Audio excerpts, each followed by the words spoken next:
Hello दोस्तों, कैसे हैं आप सब। स्वागत है आप सभी का कॉमिक वर्ल्ड 2.0 पर। तो चलिए दोस्तों, आज मैं आप लोगों के लिए लेकर आया हूँ सुरेंद्र मोहन पाठक का थ्रिलर नॉवेल कोई गवाह नहीं। वो कत्ल ऐसे हालात में हुआ था कि उसे कोई पिशाच लीला ही समझा जा सकता था, क्योंकि कत्ल के वक्त कोई परिंदा भी मकतूल के करीब नहीं फटका था। तो फिर मरने वाला कैसे मरा? मर्डर वेपन एक पतले फल वाली तलवार जैसी लंबी कटार थी, जिस पर सिर्फ मकतूल की उंगलियों के निशान थे। अगर उसने आत्महत्या की थी तो वो क्यों कर खुद अपनी पीठ में तलवार घोंप सका? एक हैरत अंगेज वाक्य जिसका कोई गवाह नहीं था। चैप्टर 1। ठीक 9 बजे मनोज मेहता ने भगत सिंह मार्ग पर शिवाजी स्टेडियम के करीब स्थित होटल कनॉट की लॉबी में कदम रखा। मनोज 30 साल का इकहरे बदन का खूबसूरत युवक था। वो खानदानी रईस था, इसलिए रिजक कमाने के लिए कुछ करना उसके लिए ज़रूरी नहीं था। यह उसकी कर्मठता की मिसाल थी कि वह अजमेर के मेयो कॉलेज में इतिहास पढ़ाता था, जबकि यूं हासिल होने वाली तनख्वाह का उसकी ज़िंदगी में, उसकी माली हैसियत में कोई रोल नहीं था। बारिश उस घड़ी भी हो रही थी, लेकिन तब वो उतनी भीषण नहीं थी जितनी कि वो न्यू फ्रेंड्स कॉलोनी से लेकर वहां तक के रास्ते में आधे घंटे से ज़्यादा वक्त ट्रैफिक जाम में फंसा रहा था। फिर उसकी टैक्सी का इंजन बंद हो गया था, और राहगीर छोकरों से धक्का लगवाने के बाद ही टैक्सी स्टार्ट हो पाई थी। नतीजतन वो अपने गंतव्य स्थल पर पूरा 1 घंटा लेट पहुंचा था। वहाँ क्राइम क्लब की मीटिंग का आयोजन था, जिसमें कि वो एक विशिष्ट अतिथि के रूप में आमंत्रित था। उसको उस मीटिंग में आमंत्रित करने वाला क्लब का प्रेसिडेंट विवेक अगाशे था, जो कि फौज से रिटायर्ड लेफ्टिनेंट कर्नल था और अब प्राइवेट डिटेक्टिव के धंधे में मशगूल था। अमूमन क्राइम क्लब की मीटिंग जोर बाग में स्थित उसके आवास पर होती थी, लेकिन अब क्योंकि क्लब की मेंबरशिप बढ़ती जा रही थी, इसलिए मीटिंग के लिए किसी सेंट्रल लोकेशन वाले होटल का, जैसे कि होटल कनाट था, स्वीट बुक कराया जाता था। क्लब की स्थापना के वक्त उसके केवल 6 सदस्य थे, लेकिन अब वो संख्या बढ़कर 17 तक हो गई थी। अलबत्ता मीटिंग में हाजिरी 100% कभी भी नहीं होती थी। उस रोज़ मौसम खराब होने की वजह से उसे पहले ही आगाह कर दिया गया था कि क्राइम क्लब के आधे सदस्य भी सभा स्थल पर पहुंच जाते तो गनीमत होती। उस सभा का आयोजन प्रोफेसर प्रफुल्ल सेन के सम्मान में किया गया था, जो कि उस रोज़ क्लब के चीफ गेस्ट थे। और बकौल प्रेसिडेंट विवेक अगाशे क्राइम क्लब के सामने 6 साल पहले हुए एक ऐसे अनूठे मर्डर केस की डिटेल्स रखने वाले थे, जिसके बारे में आज भी किसी को पता नहीं था कि वो वाक़या कैसे हुआ था। प्रोफेसर प्रफुल्ल सेन को आशा थी कि क्राइम क्लब के एक से एक आला दिमाग रखने वाले मेंबरान अपनी अक्ल के घोड़े दौड़ाकर उस केस का हल सुझा सकते थे। मनोज वहाँ इसलिए आमंत्रित था क्योंकि उसके दिवंगत चाचा हरिशंकर मेहता विवेक अगाशे के दोस्त थे। अगाशे को खबर थी कि मनोज इन दिनों दिल्ली में था, इसलिए उसने मनोज को भी क्राइम क्लब की उस मीटिंग में आमंत्रित कर लिया था, जिसमें अमूमन किसी मेहमान की शिरकत पर पाबंदी होती थी। विवेक आगाशे के अलावा क्राइम क्लब के जिन मेंबरान की वहाँ हाजिरी निश्चित रूप से अपेक्षित थी, वे थे लौंग मलदासानी नामक नामी वकील, छाया प्रजापति नामक मेट्रोपॉलिटन मजिस्ट्रेट, अशोक प्रभाकर नामक रहस्य कथा लेखक और अभिजीत घोष नामक एक युवक जो वस्तुतः चार्टर्ड अकाउंटेंट था, लेकिन रहस्य का रसिया होने की वजह से क्राइम क्लब का मेंबर था। उनके अलावा 3 या 4 सदस्य भी और वहाँ पहुँच जाते तो गनीमत थी। लॉबी में ही एक बोर्ड लगा हुआ था जिस पर अंकित था crime club meeting and dinner, suite number 2, 2B, second floor. Chief guest and speaker professor Prafulla Sen. सोमवार दिनांक 25 जनवरी 1999 साय 8 बजे वो लिफ्ट में सवार हो गया। हाल ही में उसके चाचा हरिशंकर मेहता का देहावसान हुआ था, और वो अपनी सारी चल और अचल संपत्ति, जिसमें कि प्रमुख लोहारू के करीब स्थित उनकी 200 एकड़ के क्षेत्रफल में फैली हुई स्टेट थी, अपने भतीजे मनोज मेहता और भतीजी पांचाली मेहता के नाम पर छोड़ गए थे। एस्टेट में चाचा की एक विशाल लाइब्रेरी थी, जिसमें अस्त व्यस्तता का ऐसा बोलबाला था कि वारिस बनते ही मनोज ने महसूस किया था कि वहाँ मौजूद बेशुमार किताबों को, जिनमें से कि कई तो बड़े दुर्लभ ग्रंथ थे, तरतीब देने के लिए लाइब्रेरियन की ज़रूरत थी। लिहाजा दिल्ली पहुँचते ही उसने एक लोकल प्लेसमेंट एजेंसी से संपर्क किया था और उन्हें एक दक्ष लाइब्रेरियन की अपनी ज़रूरत बताई थी। एजेंसी ने तत्काल उस बाबत कुछ करने का आश्वासन उसे दिया था। वह दूसरी मंजिल पर पहुंचा। लॉबी जैसा ही एक बोर्ड वहाँ स्वीट 2B के पहलू में भी मौजूद था। उसने दरवाजे पर हौले से दस्तक दी, उसे धकेला और भीतर दाखिल हुआ। उसके चेहरे पर पहले ही खेत प्रकाश जैसे भाव आ चुके थे, क्योंकि उसे पूरी उम्मीद थी कि भीतर दाखिल होते ही लेट आने की वजह से वो प्रेसिडेंट समेत तमाम हाजिर मेंबरान की शिकायत भरी निगाहों का शिकार होने वाला था। लेकिन ऐसा कुछ ना हुआ। भीतर केवल एक जीन और स्कीवी धारी कटे बालों वाली युवती मौजूद थी, जो कि आयु में कोई 25-26 साल की थी और शक्ल सूरत में ठीक ठाक ही थी। ज़रूर वो गलत सीट में दाखिल हो गया था। सॉरी, वो होठों में बुदबुदाया। दरअसल मैं क्राइम क्लब की मीटिंग में। यस ऑफ कोर्स, वो मधुर स्वर में बोली। प्लीज़ कम इन। यानी कि वो झिझकता हुआ आगे बढ़ा। मैं सही जगह पहुंचा हूँ? हाँ, वेलकम। भीतर पहुंचकर वो ठिठका। उसकी निगाह पैनी होती हुई दाएं से बाएं और बाएं से दाएं घूमी और फिर बीच के खुले दरवाजे से पिछले कमरे में भी पड़ी। वहाँ वाकई कोई नहीं था, सिवाय उस युवती के जो स्वीट के ड्राइंग रूम में उसके सामने खड़ी थी। चेहरे पर उलझन के भाव लिए उसने फिर युवती की तरफ देखा। मेरा नाम मंदरा है, वो बोली। मंदरा मिश्रा। मुझे मनोज मेहता कहते हैं। तत्काल मनोज बोला। आप मेंबर है क्राइम क्लब के? नहीं, मेहमान हूँ। प्रेसिडेंट विवेक आगाशे साहब का। सिर्फ आज की मीटिंग के लिए। वो क्या है कि आगाशे साहब मेरे मरहूम चाचा के दोस्त थे, इसलिए उन्होंने मेरे पर मेहरबानी की जो मुझे यहाँ इनवाइट कर लिया। आई सी। आप मेंबर हैं? नहीं, मैं भी आपकी तरह मेहमान हूँ। ऐसी पार्टी में जहाँ मेहमानों की आमद पर मनाही है, लेकिन फिर भी एक की जगह दो दो मौजूद हैं। लेकिन जहाँ मेज़बान एक भी नहीं है, पूरी की पूरी क्राइम क्लब गायब है। गायब है? जब मुकम्मल गैर हाजिरी है तो गायब ही कहा जाएगा। सोच रही हूँ कि क्या इस गैर हाजिरी को क्राइम क्लब का क्रिमिनल एक्ट कहा जा सकता है? मनोज बड़े शिष्ट भाव से तनिक हंसा। सब इकट्ठे तो ऊपर पहुँच नहीं गए होंगे? ऊपर? मनोज की भवें उठी। सारी दुनिया के क्रिमिनल्स और उनके क्राइम्स पर तबसरा करने वाले सबके सब अपने घरों में छाती में घुपा खंजर लिए मरे पड़े हों। ये क्राइम क्लब का ऐसा पटाक्षेप होगा जिसे कि क्राइम और सेंसेशन का शैदाई लोकल तबका ताजिंदगी नहीं भूलेगा। आप भी ऐसी ही मालूम होती हैं, क्राइम और सेंसेशन की शैदाई। हूँ तो सही में ऐसी। वो तनिक हंसी और फिर बोली। बहरहाल हमारी तो खैरियत है, लेकिन आज के चीफ गेस्ट प्रोफेसर सेन के साथ ये ज़्यादती है, जो कि क्राइम क्लब के खास निमंत्रण पर all the way from Calcutta यहाँ पहुँचे हैं। वो पहुँचे हैं? यानी कि क्लब के तमाम मेंबरान की तरह वो भी लापता नहीं है? नहीं, कहाँ है वो? नीचे। कह तो रहे थे कि प्रेसिडेंट को फ़ोन करने जा रहा हूँ, लेकिन लगता है कि बाहर का चक्कर लगाने गए हैं, क्योंकि फ़ोन तो यहाँ भी है। वैसे भी मैं उन्हें बता चुकी हूँ कि मैं सबको फ़ोन कर चुकी हूँ।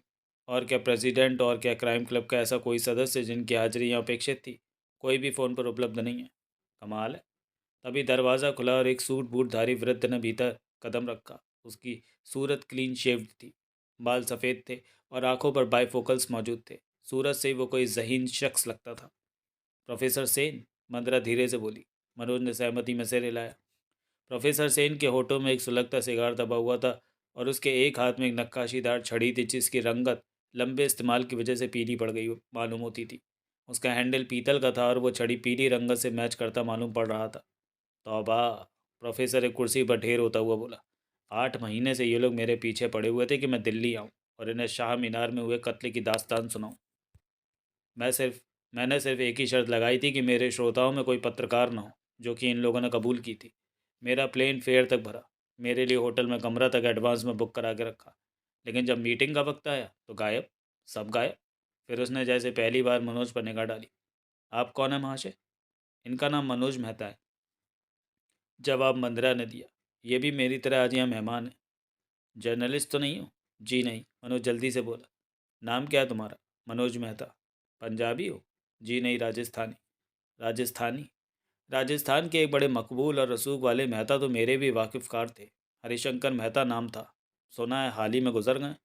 आपने ठीक सुना है, वो मेरे चाचा थे। अब तुम अपने चाचा के वारिस हो? अकेला नहीं, एक छोटी बहन भी, पांचाली मेहता। खोखा, मैं नहीं जानता कि तुम्हारी मटीरियल सोच कैसी है, लेकिन एक बात की ताकीद मैं तुम्हें ज़रूर करना चाहता हूँ। फरमाइए। तुम्हारे चाचा ने तुम्हारे लिए कितनी ही दौलत क्यों ना छोड़ी हो, उनकी बड़ी दौलत उनकी लाइब्रेरी है, बशर्ते कि तुम्हें उसकी कद्र हो। मुझे बहुत कद्र है, इसलिए उसकी सुव्यवस्था के लिए मैं एक लाइब्रेरियन इंगेज कर रहा हूँ। यह भी एक अहम काम है जिसके लिए मैं दिल्ली आया। मैं लाइब्रेरियन को साथ ही लेकर जाऊँगा। रहते वहीं हो, अपने चाचा की एस्टेट में? जी नहीं, वहाँ तो उनकी मौत की वजह से ही जाना हुआ। लेकिन अब जब तक कि लाइब्रेरी सुव्यवस्थित नहीं हो जाती, तब तक तो मैं मेरी बहन पांचाली वहाँ रहेंगे। असल में रिहाइश कहाँ है? अजमेर में, जहाँ की मैं मेयो कॉलेज में इतिहास पढ़ाता हूँ। ओह, लेक्चरार हो? जी हाँ। और तुम्हारा क्या शगल है? मंदिरा को एहसास हुआ कि सवाल उससे था, तो वो हड़बड़ाई। जी मैं, वो बोली, मैं एक प्राइवेट कंपनी में कंप्यूटर प्रोग्रामर हूँ। आई सी। खोखा, तुम इतिहास पढ़ाते हो तो तुम्हें तो अपने चाचा की लाइब्रेरी की वैसे ही बड़ी कद्र होनी चाहिए। है सर। मनोज तत्काल बोला, है। पहले ही बोला मैं, क्यों नहीं होगी। मेरा मतलब है कि खुद इतिहासवेत्ता होने की वजह से ज़्यादा होनी चाहिए। ज़्यादा ही है सर, बहुत ज़्यादा है। गुड। पता नहीं तुम जानते हो या नहीं कि तुम कितने गुणी और ज्ञानी आदमी के भतीजे हो। होगा। हरिशंकर मेहता से बड़ा हिस्टोरियन इतिहासवेत्ता न आज़ाद हिंदुस्तान में पहले हुआ है और न आने वाले कई सालों तक कभी होगा। You should be proud of him my boy. I am sir, I M. मेरी बड़ी अभिलाषा है कि उनकी लाइब्रेरी देखने की। कभी आऊँगा मैं। You are most welcome sir. मैं कल वापस जाऊँगा, आप मेरे साथ ही चलिएगा। नहीं, कल तो मैं नहीं जा सकता क्योंकि अभी मैंने विवेक आगाशे की खबर लेनी है, जो मुझे यहाँ बुला के अपनी क्राइम क्लब समेत गायब हो गया। सर, मंदिरा धीरे से बोली, क्या फ़र्क पड़ता है? क्या फ़र्क पड़ा? प्रोफेसर गुस्से से बोला। क्या फ़र्क पड़ता है, यू सेड? अरे मैं इतनी तैयारी करके यहाँ आया था। सर, मेरा यही मतलब था कि क्यों आप अपनी तैयारी को ज़ाया जाने देते। मतलब, हम भी दो हम भी तो दो श्रोता यहाँ मौजूद है। क्राइम क्लब की ये मीटिंग अगर आप चाहें तो उनकी गैर जिम्मेदार मेम्बरान की गैर हाजिरी में भी कंडक्ट की जा सकती है। सर, मनोज भी बोला, अगर यूं यहाँ मीटिंग हो पाएगी तो ये उनके लिए एक सबक होगा। आप कह सकेंगे, मंदरा बोली, बल्कि स्थापित कर सकेंगे कि आप उनके नहीं, वो आपके मोहताज हैं। सर, मनोज बोला, हम बहुत अच्छे श्रोता साबित होंगे। हम भी दिमाग से कोई कोरे नहीं हैं, मंदरा उत्साह से बोली। आपकी दास्तान का जो पोस्टमार्टम वो लोग कर सकते हैं वो हम भी कर सकते हैं, क्यों mister Mehta? But of course, Manoj भी मंदरा जैसे ही उत्साह से बोला। लेकिन प्रोफेसर ने कहना चाहा, लेकिन ओ कम ऑन सर, आप हमारे सामने बोलेंगे तो हम समझेंगे कि आपने हमारी भारी इज्जत अफजाई की। तुम लोगों को उस बाबत कोई वाकफियत है? मुझे तो नहीं है। मुझे तो बस इतना मालूम है, मंदरा बोली, कि उस कत्ल का घटना स्थल नेपाल में कहीं है। वो 6 साल पहले की घटना है और आप उस इतनी पुरानी घटना के साथ घटना के वक्त किसी न किसी तरीके से जुड़े हुए थे। सर, क्राइम क्लब भाग गई है, डिनर तो नहीं भाग गया। यूं हम कम से कम डिनर को तो उसकी नाकदरी होने से बचा लेंगे, जिसका कि यहाँ खास ऑर्डर है। डिनर? Yes sir. प्रोफेसर ने अपनी कलाई पर बंधी घड़ी देखी और फिर निर्णायक स्वर में बोला, तो फिर पहले डिनर और फिर स्पीच। थैंक यू सर, मैं अभी स्टीवर्ड को बुलाती हूँ। गुड। अगला दृश्य। डिनर के बाद कॉफ़ी के दौरान प्रोफेसर ने अपनी कहानी शुरू की, लेकिन पहले उसने उन दोनों से ये वादा लिया कि वो उससे सुनी किसी बात को किसी मीडिया से संबंधित आदमी के सामने नहीं दोहराएंगे। दोनों ने वादा किया। तुम लोग सुपर नेचुरल में विश्वास करते हो? फिर प्रोफेसर बोला। जी, मनोज के मुंह से निकला। प्रेत लीला, पिशाच लीला, उड़ने वाली आत्माएं, कहीं से भी गायब होकर कहीं भी प्रकट होने वाली रूहें, चाबी के छेद में से गुजर जाने वाले भूत, ड्रैकुला की तरह मानवीय खून पीने वाले मॉन्स्टर्स। आपकी कहानी में इन बातों का भी दखल है? मंदरा सस्पेंस भरे सर में बोली। शायद हो, शायद ना हो। आप खुद भूतों में विश्वास करते हैं? नहीं करता। लेकिन जब कोई घटना मानवीय कृत्य न लगे तो एक बार की जहन में ये बात आए बिना नहीं रह सकती कि अगर कोई काम इंसान का काम नहीं हो सकता तो शायद शैतान का काम हो। ओह। बहरहाल पहले तुम लोग सारी बात सुनो और फिर खुद ही फैसला करना कि जो हुआ वो किसी इंसान ने किया या शैतान ने किया। जब वो काम इंसान के लिए असंभव था तो क्या उसमें किसी पिशाच लीला का दखल हो सकता था? ठीक है, मंदरा बोली, अब आप शुरू कीजिए। शुरू करने से पहले प्रोफेसर ने एक नया सिगार सुलगाया, इत्मीनान से उसके दो तीन लंबे लंबे कश खींचे और अपने श्रोताओं की तरफ यूं देखा जैसे कि वो उनकी उत्कंठा और व्यग्रता से आनंदित हो रहा हो। आखिर वो बोला, कहानी शुरू करने से पहले मैं तुम्हें एक चीज़ दिखाना चाहता हूँ जिसका गहरा दखल मेरी कहानी के साथ है। क्या चीज़ है वो? मंदरा बोली। वो चीज़ ये छड़ी है। प्रोफेसर अपनी छड़ी उनके सामने मेज़ पर रखता हुआ बोला। इसमें क्या खूबी है? मनोज बोला। यह मर्डर वेपन है, आलाए कत्ल है। ये छड़ी? ये मामूली छड़ी? मंदरा बोली। ये मामूली छड़ी नहीं है, ये वो छड़ी है जिसे कि गुप्ती या स्वर्ड स्टिक कहा जाता है। इसके हैंडल के साथ तीखे फल वाला दो तरफा धार वाला एक ब्लेड जुड़ा हुआ होता है, जैसे कि आप एक लंबी कटार या छोटी तलवार कह सकते हैं। हैंडल को घुमाने से चूड़ियाँ खुलती है और खींचने से वो कटार या तलवार या लंबा स्टिलेटो, तुम कुछ भी कह लो, मैं तो तलवार ही कहूँगा, हाथ में आ जाता है। ज़रा निकाल के देखें? अभी नहीं, अभी बाकी बात सुनो। कम से कम इसकी बैकग्राउंड सुनो ताकि तुम वाक्य को तरतीब से समझ सको। सर, आप खामा खा सस्पेंस फैला रहे हैं। तो मैं इससे ऐतराज़ है? प्रोफेसर उसे घूरता हुआ बोला। No sir, never sir, Mandra तत्काल हड़बड़ा कर बोली। ऐतराज़ है तो तुम मेरी कहानी सुनने को बाध्य नहीं हो। सर, मैं टोकने के लिए माफ़ी चाहती हूँ। आप जैसी मर्जी तरतीब से अपनी कहानी कहिए, हमें कोई ऐतराज़ नहीं। मनोज ने अनुमोदन में सहमति में सिर हिलाया। I will take my own time. Sure sir, and narrate my story in my own way. Definitely sir. So pay attention to what I am saying. Of course sir.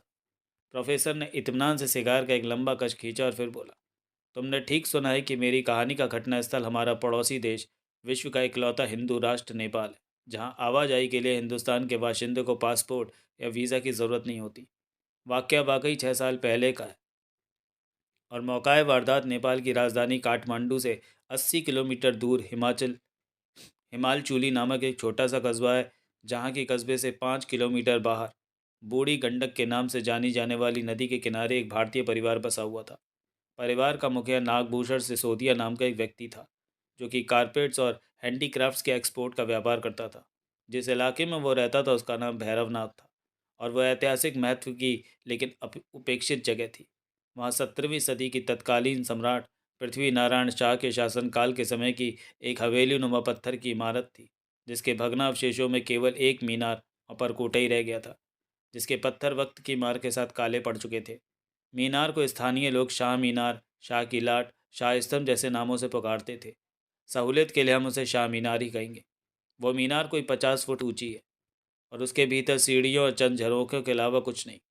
सीढ़ियाँ ऊपर एक बुर्जी में जाकर खत्म होती हैं, जिसकी जर्जर दीवारें फर्श से कमर तक ऊंची हैं और ऐसी खस्ता हालत में है कि ज़रा सा जोर पड़ने पर एक आध ईंट या पत्थर उकड़कर हाथ में आ जाता है। मीनार परकोटे के नदी की ओर के पहलू में है और कुछ इस तरीके से बनी हुई है कि उधर से ऐन नदी में से उठती मालूम होती है। परकोटे की दीवार इतनी चौड़ी है कि बच्चे उस पर दौड़ते रहते हैं। भीतर खूब हरियाली है, जिसकी वजह से पिकनिक करने वाले लोग या विदेशी पर्यटक वहाँ आते रहते हैं। सिसोदिया का आवास वहाँ से थोड़े फासले पर था, लेकिन वो मीनार और परकोटा भी उसी की प्रॉपर्टी का हिस्सा था। अलबत्ता वो लोग मीनार के करीब आवाजाही से किसी को रोकते टोकते नहीं थे। जो वाक्य मैं बयान करने जा रहा हूँ, उसके वक्त नागभूषण सिसोदिया की आयु 50 साल की थी। उसके परिवार के अन्य सदस्यों में उससे कोई 5 साल छोटी उसकी बीवी सुलक्षणा थी और कोई 24 साल का आशीष नाम का नौजवान लड़का था, जो कि उनकी इकलौती औलाद था। बदकिस्मती से उन तीनों में से कोई भी आज की तारीख में जिंदा नहीं है। ओह, मनोज हमदर्दी भरे स्वर में बोला। इसलिए मैं बेहिचक उनसे ताल्लुक़ रखती हर बात बयान कर सकता हूँ। डैट्स वेरी गुड, मंदिरा बोली। सिसोदिया परिवार का जिस इमारत में आवास था वो भी एक छोटे मोटे महल के स्टाइल से बनी हुई थी। तब प्रोफेसर एक क्षण को ठिठका। उसने सिगार का एक कश लगाकर उसे एस्ट्रे में रख दिया। जेब से एक बॉल पेन निकाला और उसकी सहायता से टेबल पर बिछे उजले मेजपोश पर कुछ लकीरें खींचता हुआ बोला, तुम लोग यूँ समझो कि ये बूढ़ी गंडक के नाम से जाने वाली नदी है, जिसके करीब यहाँ वो इमारत है जो कि तब पशुपति धाम के नाम से जानी जाती थी और सिसोदिया परिवार का आवास थी। यहाँ पशुपति धाम से कोई 200 गज उत्तर की ओर नदी पर एक पत्थर का मेहराबदार पुल है, जो कि सिसोदिया परिवार की प्रॉपर्टी यानी प्राइवेट प्रॉपर्टी माना जाता था। पुल भी? मनोज की भवें उठी। वो कोई खास पुल नहीं था, यूँ ही व्यक्तिगत सहूलियत के लिए नदी पर बना लिया गया था, क्योंकि उस पुल के मुकाम पर नदी के दोनों ओर की ज़मीन भी सिसोदिया की थी। ओह! उस पुल के उस पुल से पार नदी के परले किनारे पर थोड़ा आगे एन नदी के किनारे से लगी खड़ी वो मीनार थी जिसका मैंने अभी जिक्र किया था, शाह मीनार। मदिरा बोली, हाँ, ये नामकरण ज़रूर तब के सम्राट पृथ्वी नारायण शाह के नाम पर हुआ होगा। मेरी कहानी को समझने के लिए तुम लोगों ने मीनार की ये एक और खूबी भी याद रखनी है कि वो सिसोदिया परिवार के पशुपति धाम के नाम से जाने जाने वाले आवाज़ से दिखाई नहीं देती थी। जबकि आपने कहा कि पशुपति धाम और वो मीनार दोनों नदी किनारे खड़े थे। हाँ, लेकिन फिर भी एक जगह से दूसरी जगह को नहीं देखा जा सकता था, क्योंकि उन दोनों जगहों के बीच पत्थर के पुल के करीब से नदी एक गहरा बल खाकर गुजरती थी। उस इलाके में 200-200 साल पुराने ऊंचे ऊंचे पेड़ लगे हुए हैं, जो कि एक जगह से दूसरी जगह के क्लियर व्यू में विघ्न बनते हैं। उन पेड़ों की और वहाँ की हरियाली की वजह से ही उस इलाके की छटा है। नदी में लोग बाग अक्सर तैराकी के लिए उतरते हैं और जब वे ऐसा करते हैं तो पहले पेड़ों के जंगल की ओट में ही कहीं जाकर कपड़े तब्दील करते हैं। तुम दोनों में से कोई कभी नेपाल गया है? दोनों ने हड़बड़ाकर इनकार में सिर हिलाया। फिर तो मैं तुम्हें यह भी बताना चाहूँगा कि वैसे तो अपनी सीनिक ब्यूटी के लिए सारा नेपाल ही मशहूर है, लेकिन वहाँ के गंडकी आंचल पर, जिसमें कि हिमालचूली और भैरवनाथ के इलाके आते हैं, कुदरत की कुछ ज़्यादा ही मेहरबानी है। वहाँ का अचल हेडक्वार्टर पोखरा है, जो कि काठमांडू के बाद देश का दूसरा सबसे बड़ा पर्यटक स्थल है।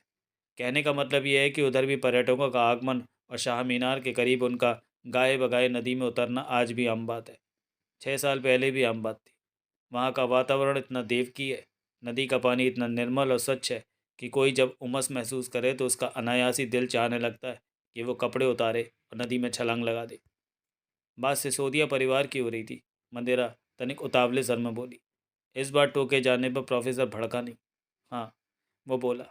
बात सिसोदिया परिवार की हो रही थी, जो कि उस खामोश इलाके में सुख चैन से रहता था, जब तक कि वहाँ प्रोफेसर एक क्षण ठिठका और फिर बोला, अमृता आनंद के कदम ना पड़े। अमृता? मनोज के मुंह से निकला। आनंद? मंदरा बोली, जो कि तब मुश्किल से 23 साल की थी और इतनी हसीन थी कि अप्सनाएं शर्मिंदा हो जाती। थी कौन वो? बताता हूँ। ये तमाम वाक़या सन 93 का है। जहाँ तक मुझे याद पड़ता है वो मार्च का महीना था और तब महीने के शुरुआती दिन थे। मैं हिमालचूली उससे 1 महीना पहले यानी कि सन 93 की फरवरी में पहुँचा था। किस लिए? मनोज ने पूछा। सिसोदिया से मिलने? नहीं, मैं तब उसे नहीं जानता था।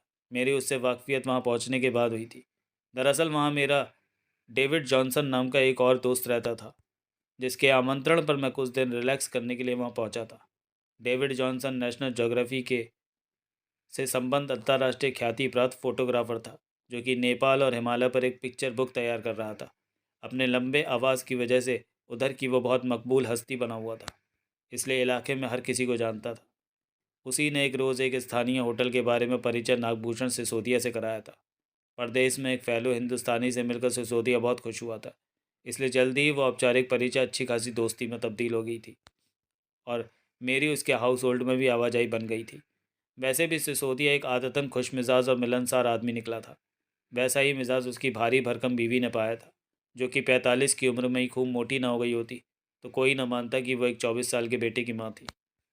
बेटा भी वैसे ही होगा, मंदरा बोली। नहीं, बेटा वैसा नहीं था।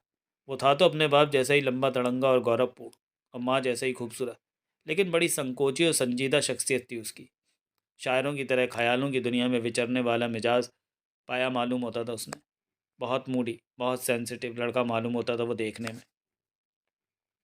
देखने में ही मालूम होता था? मनोज बोला। या था ही ऐसा? भाई, जब देखने में ऐसा मालूम होता था तो असल में और कैसा होगा? मनोज ने प्रतिवाद के लिए मुंह खोला, लेकिन कुछ सोचकर चुप हो गया। रख रखाव उसका? लड़के का ही बखान करता प्रोफेसर अपनी झोंक में कहता रहा। आजकल के नौजवानों जैसा आधुनिक था। सिर पर बड़े स्टाइलिश कंधों तक आने वाले लंबे बाल रखता था, जिनमें से एक लट डाई से लाल की हुई होती थी। एक कान में हीरे का स्टड पहनता था और दाढ़ी मूंछ साफ रखता था। जीन जैकेट और गोल गले की स्कीवी उसकी पसंदीदा पोशाक थी। टेनिस का अच्छा खिलाड़ी था और स्थानीय टूर्नामेंट्स में कई अवार्ड जीत चुका था। माँ उस पर बलिहार जाती थी और बाप को उस पर अभिमान था।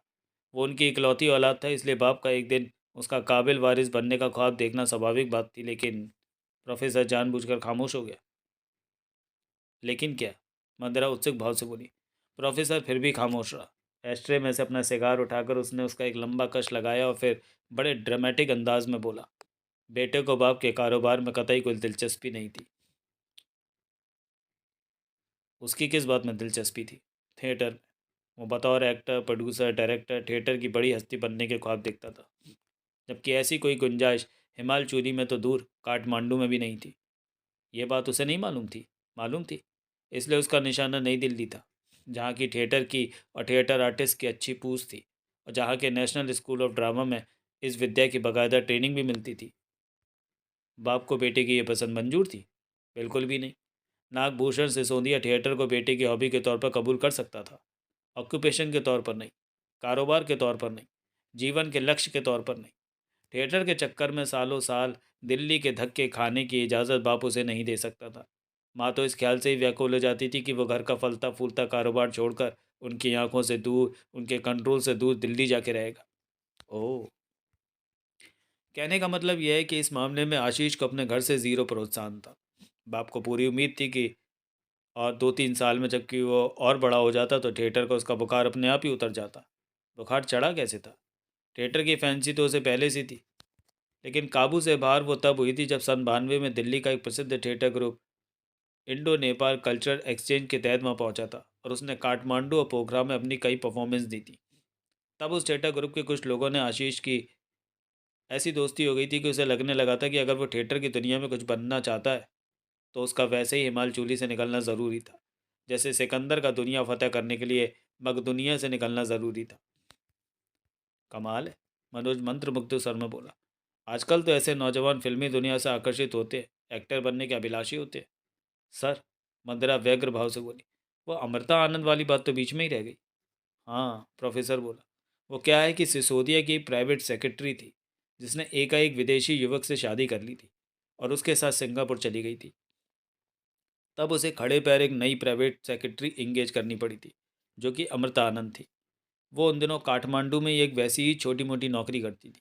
सिसोदिया ने अपने किसी दोस्त को अपनी ज़रूरत की बाबत बताया था, तो उस दोस्त ने, जो कि अमृता के एम्प्लॉयर से वाकिफ़ था, अमृता से एक बात की थी। क्योंकि सिसोदिया के यहाँ तनख्वाह डबल से ज़्यादा थी और रहने को जगह भी सिसोदिया के ही हाउस होल्ड में फ्री में हासिल होने वाली थी, इसलिए उसने तत्काल हामी भर दी। दोस्त ने सिसोदिया को खबर की तो सिसोदिया खुद अमृता का इंटरव्यू लेने के लिए काठमांडू पहुंचा। उसे लड़की काफ़ी जिम्मेदार और कर्मठ लगी। जो काम वो अपनी उस वक्त की नौकरी में करती थी, वो प्राइवेट सेक्रेटरी जैसा नौकरी से कतई जुदा था। उसकी ट्रेनिंग तो किसी और ही प्रोफेशन की थी, जिसके अनुरूप उसे नौकरी मिल ही नहीं रही थी। लेकिन फिर भी सिसोदिया ने उसे इंगेज कर लिया और सप्तांत भैरवनाथ पहुंच जाने के लिए कह दिया। प्रोफेसर सिगार का कश लगाने के लिए एक क्षण ठिठका और फिर बोला, मार्च की जिस शाम को अपने साजो सामान समेत एक टैक्सी पर सवार अमृता पशुपति धाम पहुंची थी, उस रोज़ इत्तेफाक से मैं भी वहां मौजूद था और सिसोदिया परिवार के साथ शाम की चाय में शिरकत कर रहा था। अमृता पर मेरी पहली निगाह पड़ी तो यूं लगा था जैसे कि ढलती शाम की मध्यम रोशनी में आसमान पर उड़ते बादलों की पालकी में से कोई परी धरती पर उतर आई थी। ऐसा ही जादुई प्रभाव उसने सिसोदिया की बीवी और बेटे पर भी छोड़ा था। पता नहीं ऐसी क्या कशिश थी उसमें कि एक बार कोई उसे देखता था तो फिर देखते ही रह जाता था। कमाल है, मनोज के मुंह से निकला। ऐसी हसीन लड़की तो रहती भी बहुत तड़क भड़क से होगी, मदरा बोली। नहीं, सिंपल रहती थी। तड़क भड़क वाली हैसियत उसकी नहीं थी। होती तो नौकरी के लिए मारी मारी ना फिरती। होती तो तड़क भड़क भी दिखा लेती, लेकिन नहीं थी। कपड़े वो अपनी हैसियत के मुताबिक मामूली पहनती थी, लेकिन वो बहुत सुरुचिपूर्ण होते थे। वैसे भी मैंने बोला ना कि वो इतनी हसीन थी कि जो कुछ भी पहनती थी वो उसे जचता था, और वो उसी में गजब ढाती मालूम होती थी। कोई कतरन एक्सपेंसिव शौक उसे था तो, जैसा कि मुझे बाद में मालूम हुआ था, एक खास सेंट का था। खास सेंट? हाँ, फ्रेंच। ओ बेले दजारो नाम था उस सेंट का। वो सेंट उसकी खास और इकलौती पसंद था, जिसे कि वो बड़े शौक से इस्तेमाल करती थी तो हिंदुस्तानी ही ना भाई। क्या नाम से जाहिर नहीं होता? होता तो है। हिंदुस्तानी थी। जालंधर के एक अच्छे व्यापारी परिवार से थी। काठमांडू कैसे पहुंच गई? बाप को व्यापार में घाटा हो गया, लोगों का इतना कर्जाई हो गया कि जेल जाने की नौबत आ गई। नतीजतन जालंधर से भाग खड़ा हुआ और बीवी और बेटी के साथ काठमांडू पहुंच गया। लेकिन अभी उसने उधर 4 महीने ही गुजारे थे कि हिंदुस्तान से पुलिस आई और उसे पकड़ के ले गई। उस सदमे ने माँ की जान ले ली। बाद में पिता भी सुना कि कोर्ट में पहली पेशी के दौरान ही मर गया। अमृता अकेली रह गई। अकेली रह गई तो काठमांडू में ही बस गई। ये सब आपको खुद अमृता ने बताया? नहीं, अमृता ने अपने इंटरव्यू के दौरान सिसोदिया को बताया। सिसोदिया ने मुझे बताया। आई सी। सिसोदिया को उसकी बाबत जिस बात ने सबसे ज़्यादा पिघलाया था वो ये थी कि वो कहती थी कि उसका दिल कमज़ोर था और डॉक्टरों की राय में कोई भी यकायक सदमा पहुंचने से वो मर सकती थी। कमाल है, मनोज बोला। कमाल है, तुम्हारा तकिया कलाम मालूम होता है। इतनी नन्ही सी जान और दिल की मरीज़। फिर तो, मदरा बोली, अपनी फ़िज़िकल एक्टिविटीज़ पर भी वो बहुत कंट्रोल रखती होगी। हाँ, प्रोफेसर बोला। आशीष उसे टेनिस के खेल में अपने साथ शरीक करना चाहता था, लेकिन अमृता ने साफ मना कर दिया था। कह दिया था उसका कमज़ोर दिल ऐसी एक्टिविटीज़ की इजाज़त नहीं देता था। अलबत्ता स्विमिंग का उसे शौक़ था। जब कभी भी गर्मी से हलकान होती थी तो पत्थर का पुल पार करके शाम मीनार पहुँचती थी। उसकी प्राइवेसी में कपड़े उतार कर अपना स्विमिंग कॉस्ट्यूम पहनती थी और नदी के पानी में उतर जाती थी। अपनी नौकरी के अलावा उसका कोई व्यक्तिगत शगल था तो वो कभी कभार कि वो तैराकी ही था, जिसके लिए कि आशीष भी उसे उत्साहित करता था। अच्छा। हाँ, आशीष के साथ जल्दी उसकी अच्छी पटने लगी थी। टाइम होता था तो वो कभी कभार उसके साथ हिमालचूली या करीबी कदरन बड़े शहर गोरखा के किसी सिनेमा में फ़िल्म देखने भी चली आती थी। गोरखास बाय द वे गडगिया चलकर डिस्ट्रिक्ट हेडक्वार्टर है। सर, मनोज बोला, उन मुलाकातों का नतीजा कहीं वही तो नहीं निकला था जिसका अंदेशा इस समय मेरे जहन में? वही निकला था। यानी कि वो लड़का उस परी चेहरा हसीना पर निगाह पड़ते ही मर मिटा था। निगाह पड़ते ही ना सही, थोड़ी देर बाद सही, लेकिन हुआ एन यही था। ओह, और इस बात की तस्दीक तस्दीक खुद आशीष ने अपनी ज़ुबानी की थी। आपके सामने? हाँ। कब, कैसे? अप्रैल के महीने में, यानी कि अमृता के वहाँ पहुँचने के अगले ही महीने वो एक रोज़ हिमालचूली के उस होटल में पहुँचा था जिसमें कि मैं ठहरा हुआ था। तब उसने साफ साफ अपने दिल की बात मेरे से कही थी। और तो और वो अमृता के सामने उससे शादी करने की ख्वाहिश भी जाहिर कर चुका था, जो कि मदरा कूद कर नतीजे पर पहुंचती हुई बोली। अमृता ने फ़ौरन कबूल कर ली होगी। नहीं, नहीं, उसने शादी से इनकार कर दिया था। डरती होगी, मनोज बोला। अपने एम्प्लॉयर से खौफ खाती होगी, लिहाजा मंदरा बोली। वो खौफ ना होता तो वो शादी से कभी इनकार न करती। या प्रोफेसर बोला, लड़के का प्रपोज करने का अंदाज बेहुदा और बचकाना होगा। आपने इस बाबत उससे सवाल किया होता? मैंने किया था। उसकी बातों से मुझे यही लगा था कि वही अपनी मंशा ठीक से अमृता के सामने नहीं रख सका था। इस मामले में लड़की का डरना तो स्वाभाविक ही था, क्योंकि उसका हाथ थामने का तमन्ना ही उसके एम्प्लॉयर का बेटा था। इस बाबत वो आशीष से कोई आश्वासन चाहती होगी, जो कि वह नादान उतावला लड़का नहीं दे सका होगा। आई सी। कहता था कि चांदनी रात में नदी किनारे बड़े रोमांटिक माहौल में उसने अमृता को अपनी बाहों में लेकर उसके होठों पर चुंबन अंकित करने का करके कहा था कि वो उससे शादी करना चाहता था। कहता था कि वो बात सुनते ही अमृता का चेहरा फक पड़ गया था, और वो इनकार में सिर हिलाती, बार बार नहीं नहीं नहीं पुकारती उसकी बाहों से निकलकर वहाँ से भाग खड़ी हुई थी। वो इस विषय से कन्नी कतराने की इतनी तमन्नाई थी कि घर लौटने की जगह शाह मीनार में जा छुपी थी। लेकिन आशीष वहाँ भी उसके पीछे पहुँच गया था, जहाँ की उसने अमृता से पूछा था कि क्या वो किसी और से मोहब्बत करती थी। लेकिन ऐसा नहीं था। या वो आशीष को पसंद नहीं करती थी, ऐसा भी नहीं था। तो फिर क्या बात थी? वो नहीं बताती थी। वो आपके पास क्यों आया था? मेरी राय जानने के लिए कि उसे क्या करना चाहिए था। आपने क्या राय दी थी? मैंने कहा था कि वो धीरज से काम ले और धीरे धीरे तरतीब से लड़की के दिल में ये बात उतारे कि वो वाकई उसको दिलो जान से चाहता था और उसे हमेशा के लिए अपना बनाना चाहता था। लड़के को मेरी राय पसंद आई थी। राय तो पसंद आई थी, लेकिन क्या कोई नतीजा भी निकला था? निकला था। और 2 हफ्ते बाद खुशी से फूला न समाता आशीष फिर मेरे पास पहुंचा था, और उसने बल्लियों उछलते ये घोषणा की थी कि अमृता ने हाँ कर दी थी। उसी रोज़ उसने वो खुशखबरी अपने माता पिता को कह सुनाई थी। उन पर क्या प्रतिक्रिया हुई? वो हक्के बक्के रह गए। वो लोग तो अपने से भी किसी रईस व्यापारी खानदान में लड़के की शादी होने के सपने देख रहे थे। ऐसे माता पिता अपनी इकलौती औलाद को खुशी खुशी कैसे कह देते कि जा बेटा, फर्म की एक मामूली मुलाजिम से शादी कर ले और एक बेहैसियत लड़की को हमारी बहू बनाकर लाकर हमारे सिर पर बिठा दे। वो गरीब थी, मनोज बोला। इसके अलावा तो लड़की में कोई खराबी नहीं थी। यह कोई छोटी खराबी है? ऊपर से वो लगभग आशीष की उम्र की थी। उससे क्या होता है? आम हालात में कुछ नहीं होता, लेकिन जिन माँ बाप को वैसी शादी से वैसे ही सख्त ऐतराज़ हो, उनकी निगाह में होता है। आखिरकार हुआ क्या? मंदरा ने पूछा। मेरे ख्याल से सबसे पहले तो बाप ने उस लड़की को अपनी मुलाजमत से ही डिसमिस किया होगा। उससे क्या होता? वो ऐसा कुछ करता तो उसका बगावत पर आमादा बेटा अमृत के साथ ही चल देता। सिसोदिया एक समझदार आदमी था। वो एक सुलझे हुए तजुर्बे के व्यापारी का दिमाग रखता था। उसने ऐसा कुछ ना किया। आई सी। उसने फिलहाल लड़के को ये कह के टाला कि वो ज़रा सोच के, इत्मीनान से, ठहराव से, उसकी माँ से सलाह करके उसे अपना जवाब देगा, इसलिए वो तनिक धीरज रखे। अब बाप के कहने पर लड़के को तनिक धीरज रखना तो बनता ही था ना। आपकी बातों से लगता है, मनोज बोला, कि असल में माँ बाप का अपने बेटे को ऐसा कदम उठाने देने का ना कोई इरादा था और ना ही उन्होंने उठाने दिया था। ऐसे ही था। तो क्या किया पिता ने? प्रोफेसर ने जवाब न दिया। विचारपूर्ण मुद्रा बनाए उसने सिगार के 2-3 गहरे कश लगाए और धुएं के गुब्बार में यूं झाँका जैसे वहीं कहीं से पढ़कर वो मनोज के सवाल का जवाब देना चाहता था। फिर उसने सिगार को एस्ट्रे पर टिकाया और अपने कोट की एक जेब में से दोहरे किए कागजात का एक पुलंदा और एक पोस्टकार्ड साइज रंगीन तस्वीर बरामद की।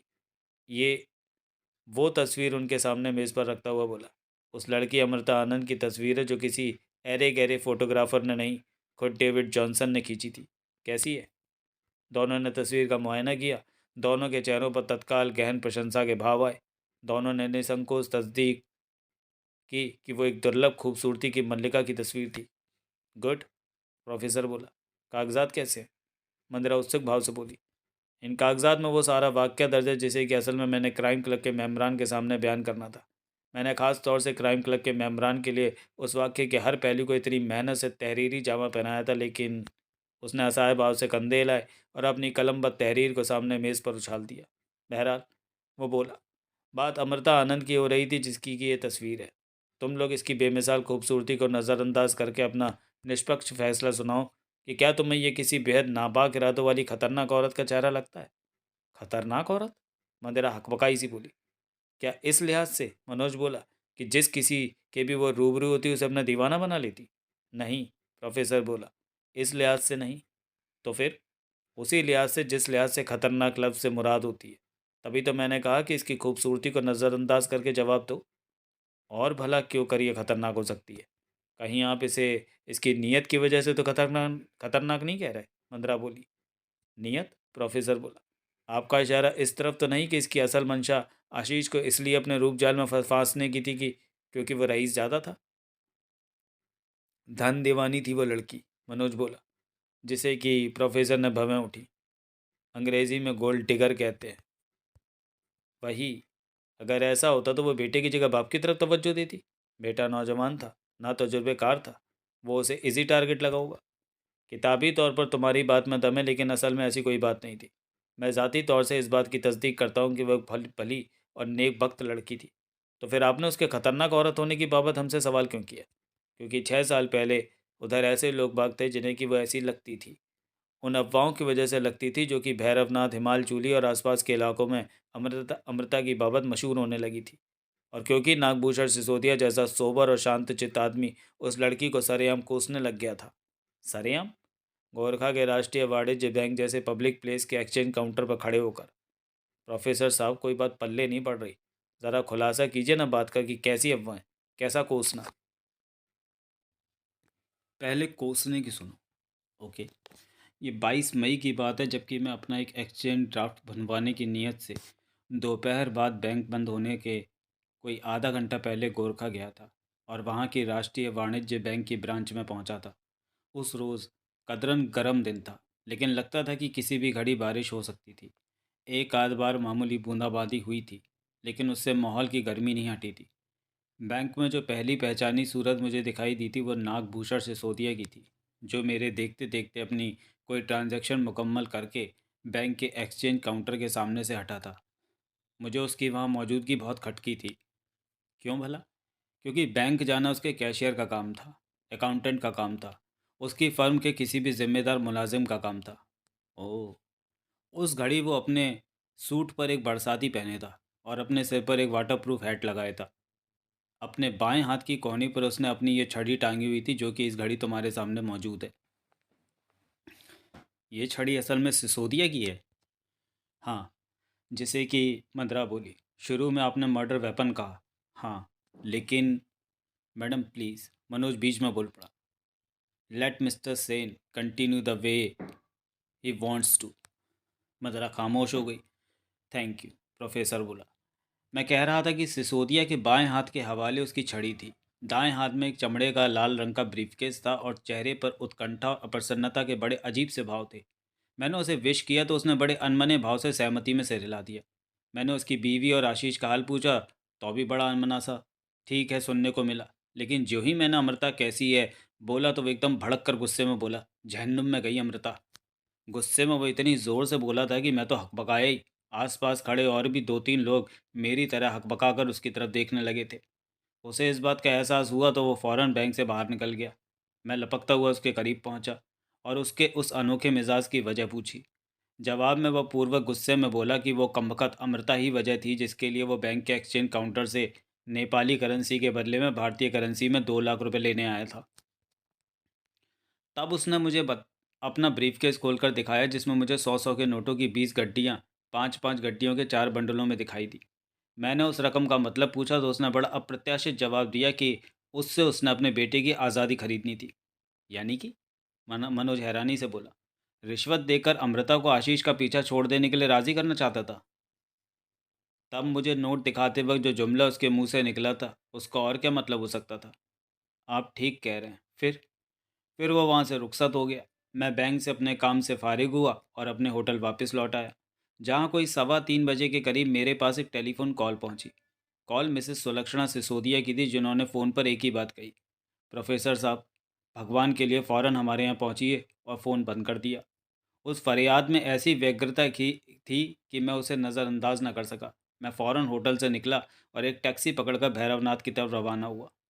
बादल तब भी किसी भी वक्त बरस पड़ने की धमकी दे रहे थे, लेकिन मैं पहले ही पशुपति धाम पहुंच गया। वहां घर का माहौल मुझे एकदम उजाड़ लगा। मैंने बाहर से आवाज़ लगाई तो कोई जवाब न मिला।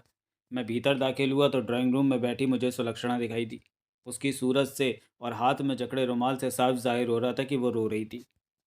मैंने गुलाबी की वजह पूछी तो वो बोली कि बहुत संकट की घड़ी थी। उसकी कुछ समझ में नहीं आ रहा था कि उसके पति और अमृता के बीच क्या चल रहा था। पति कुछ बताता नहीं था, बेटा भी कुछ नहीं बताता था। ज़्यादा सवाल करने से भड़कता था। ऐसे में उसे कोई मददगार दिखाई दिया था तो मैं ही दिखाई दिया था।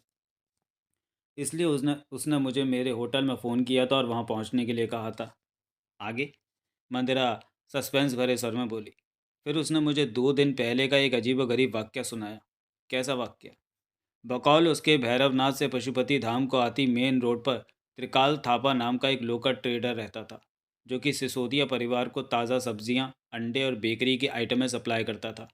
उसकी 19 साल की एक बेटी थी और 17 साल का एक बेटा था, जिसका नाम उज्जवल थापा था।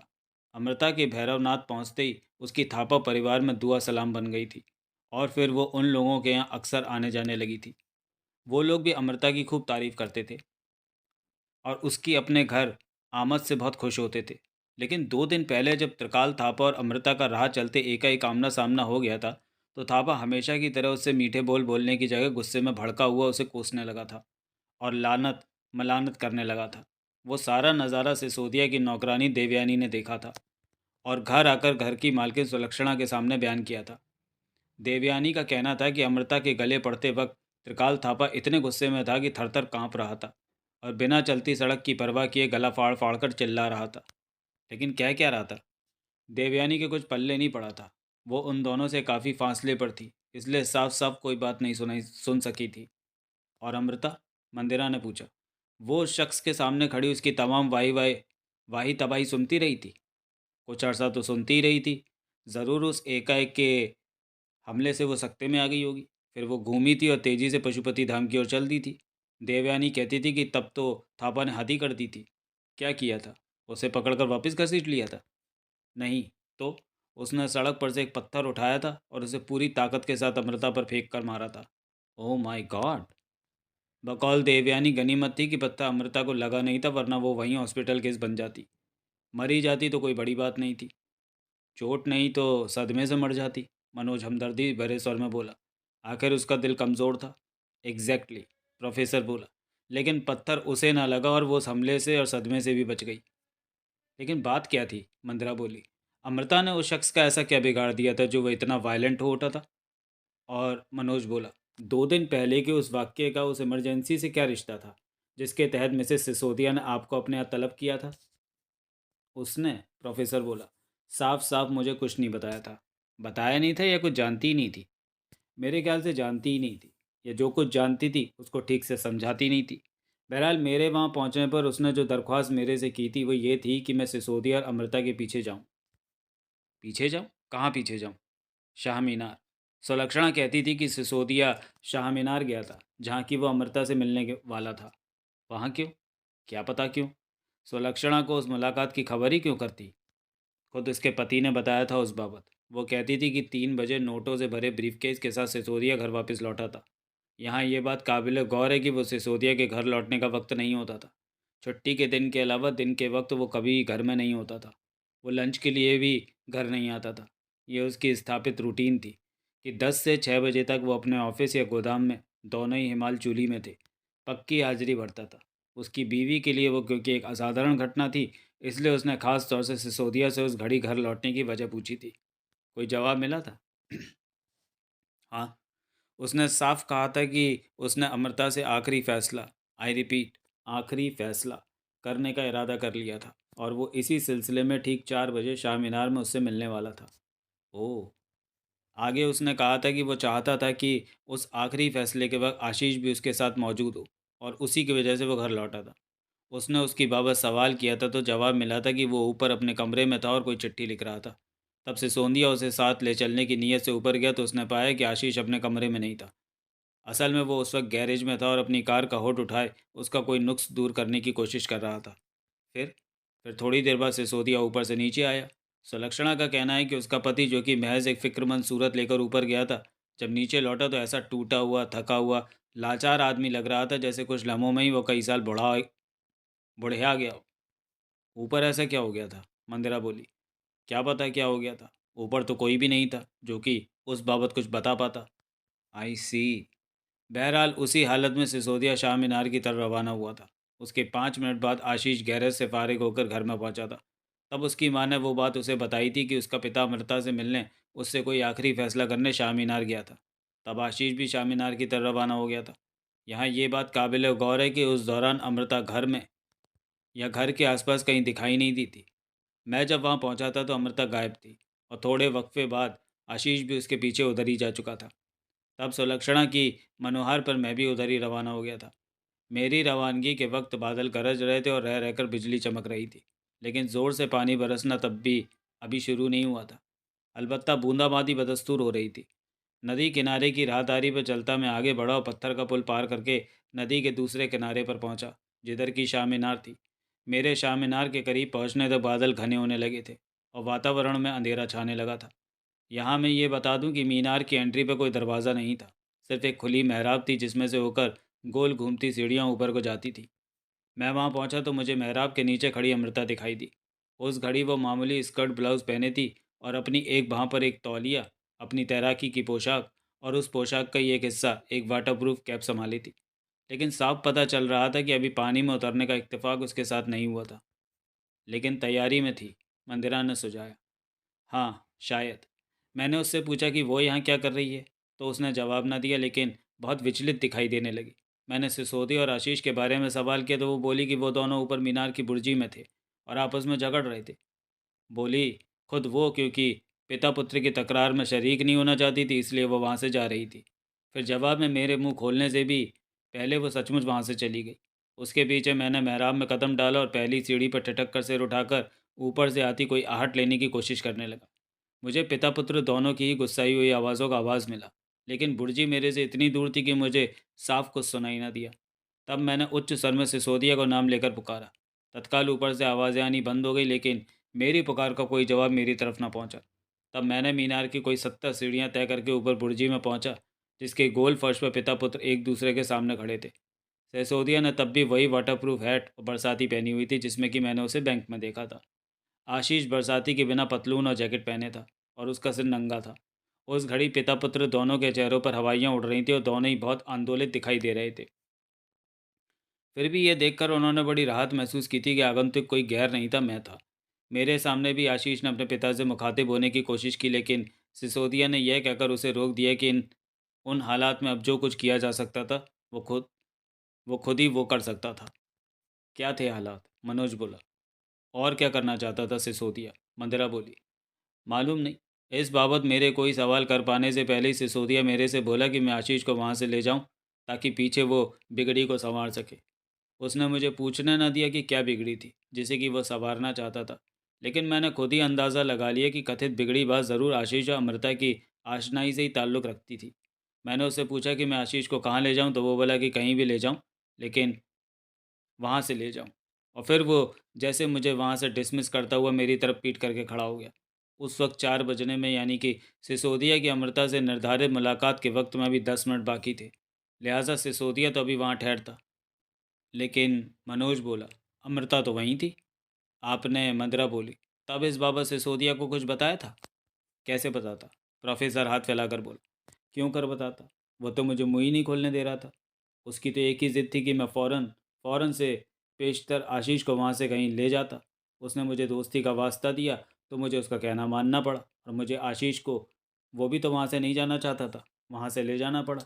हमारी वहाँ से रवानगी के वक्त सिसोदिया बुर्जी के एक मुडेर के पास हमारी तरफ पीट करके खड़ा था।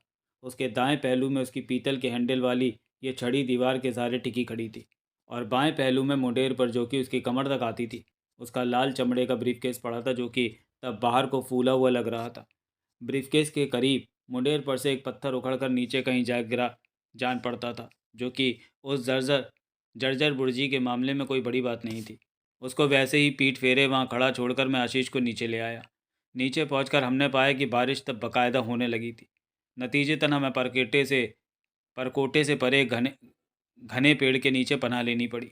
तब मैंने आशीष से पूछा कि पीछे क्या हुआ था, उसका पिता पीछे कौन सी बिगड़ी संवारना चाहता था। लेकिन आशीष ने मेरी किसी बात का कोई जवाब न दिया।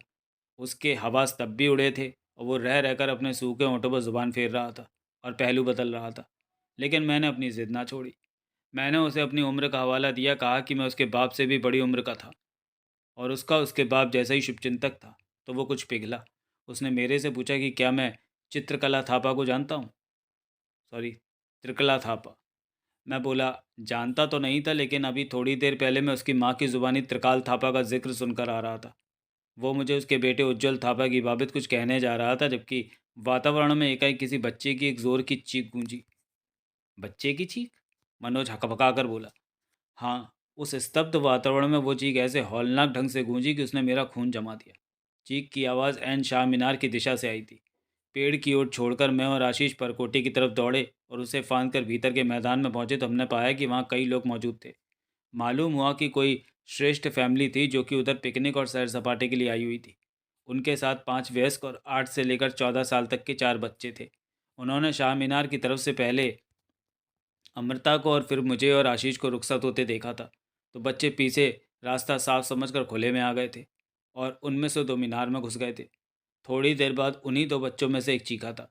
जब मैं और आशीष वहाँ पहुँचे थे तो हमने उस बच्चे को, जो कि 8 साल और की एक लड़की थी, मेहराब के नीचे खड़े पाया था और वह मीनार के भीतर की ओर इशारा करती बार बार कह रही थी, पापा, पापा। ऊपर बुर्जी में खूनो खून हुआ एक आदमी पड़ा है। हमारे देखते देखते वो सारा परिवार मीनार के सामने इकट्ठा हो गया, लेकिन किसी ने ऊपर जाने की कोशिश ना की। तब मैं सबको परे ढकेल कर भीतर दाखिल हुआ और जितनी जल्दी गोल सीढ़ियाँ तय करके ऊपर पहुँच सकता था, पहुँचा। वहाँ ये देखकर मेरे छक्के छूट गए कि खून से लथपथ नागभूषण सिसोदिया बुर्जी के ऊबड़ खाबड़ फर्श पर पड़ा था। उसकी बरसाती की पीठ खून से तर थी और उसमें कोई 2 इंच का कट साफ साफ दिखाई दे रहा था। साफ मालूम हो रहा था कि किसी ने पीछे से उसकी पीठ में कोई खंजर या छुरा घोंपा था। और जो बात किसी करिश्मे से कम नहीं थी, वो ये थी कि वो तब भी जिंदा था। जिंदा था? मंदिरा आतंकित भाव से बोली। हाँ, और क्यों जिंदा था ये भी जल्दी ही मेरी समझ में आ गया था। क्यों जिंदा था?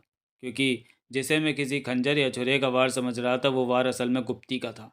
गुप्ती? मनोज मेज पर पड़ी छड़ी की तरफ इशारा करता हुआ बोला। यू मीन इस छड़ी के भीतर का हथियार, जिसे आपने लंबी कटार, छोटी तलवार, बड़े स्टिलेटो जैसे नाम दिए और तलवार नाम पसंद किया? मंदरा बोली। हाँ, प्रोफेसर बोला।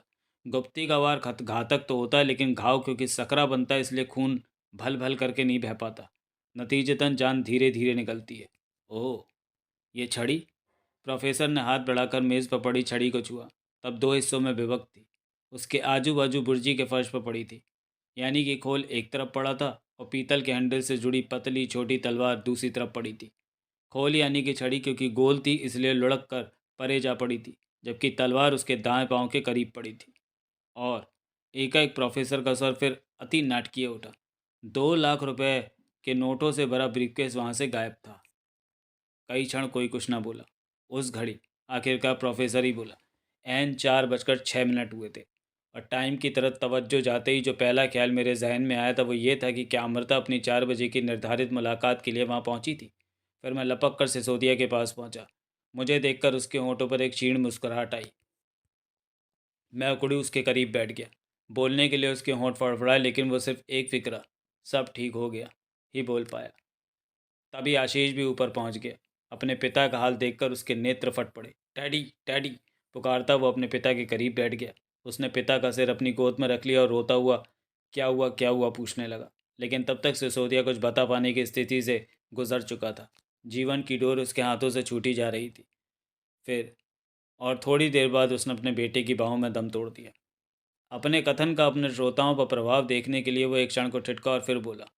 अब घुंडी यह है कि 6 साल पहले शाह मीनार की बुर्जी में दिवंगत नागभूषण सिसोदिया की जान गई तो कैसे गई।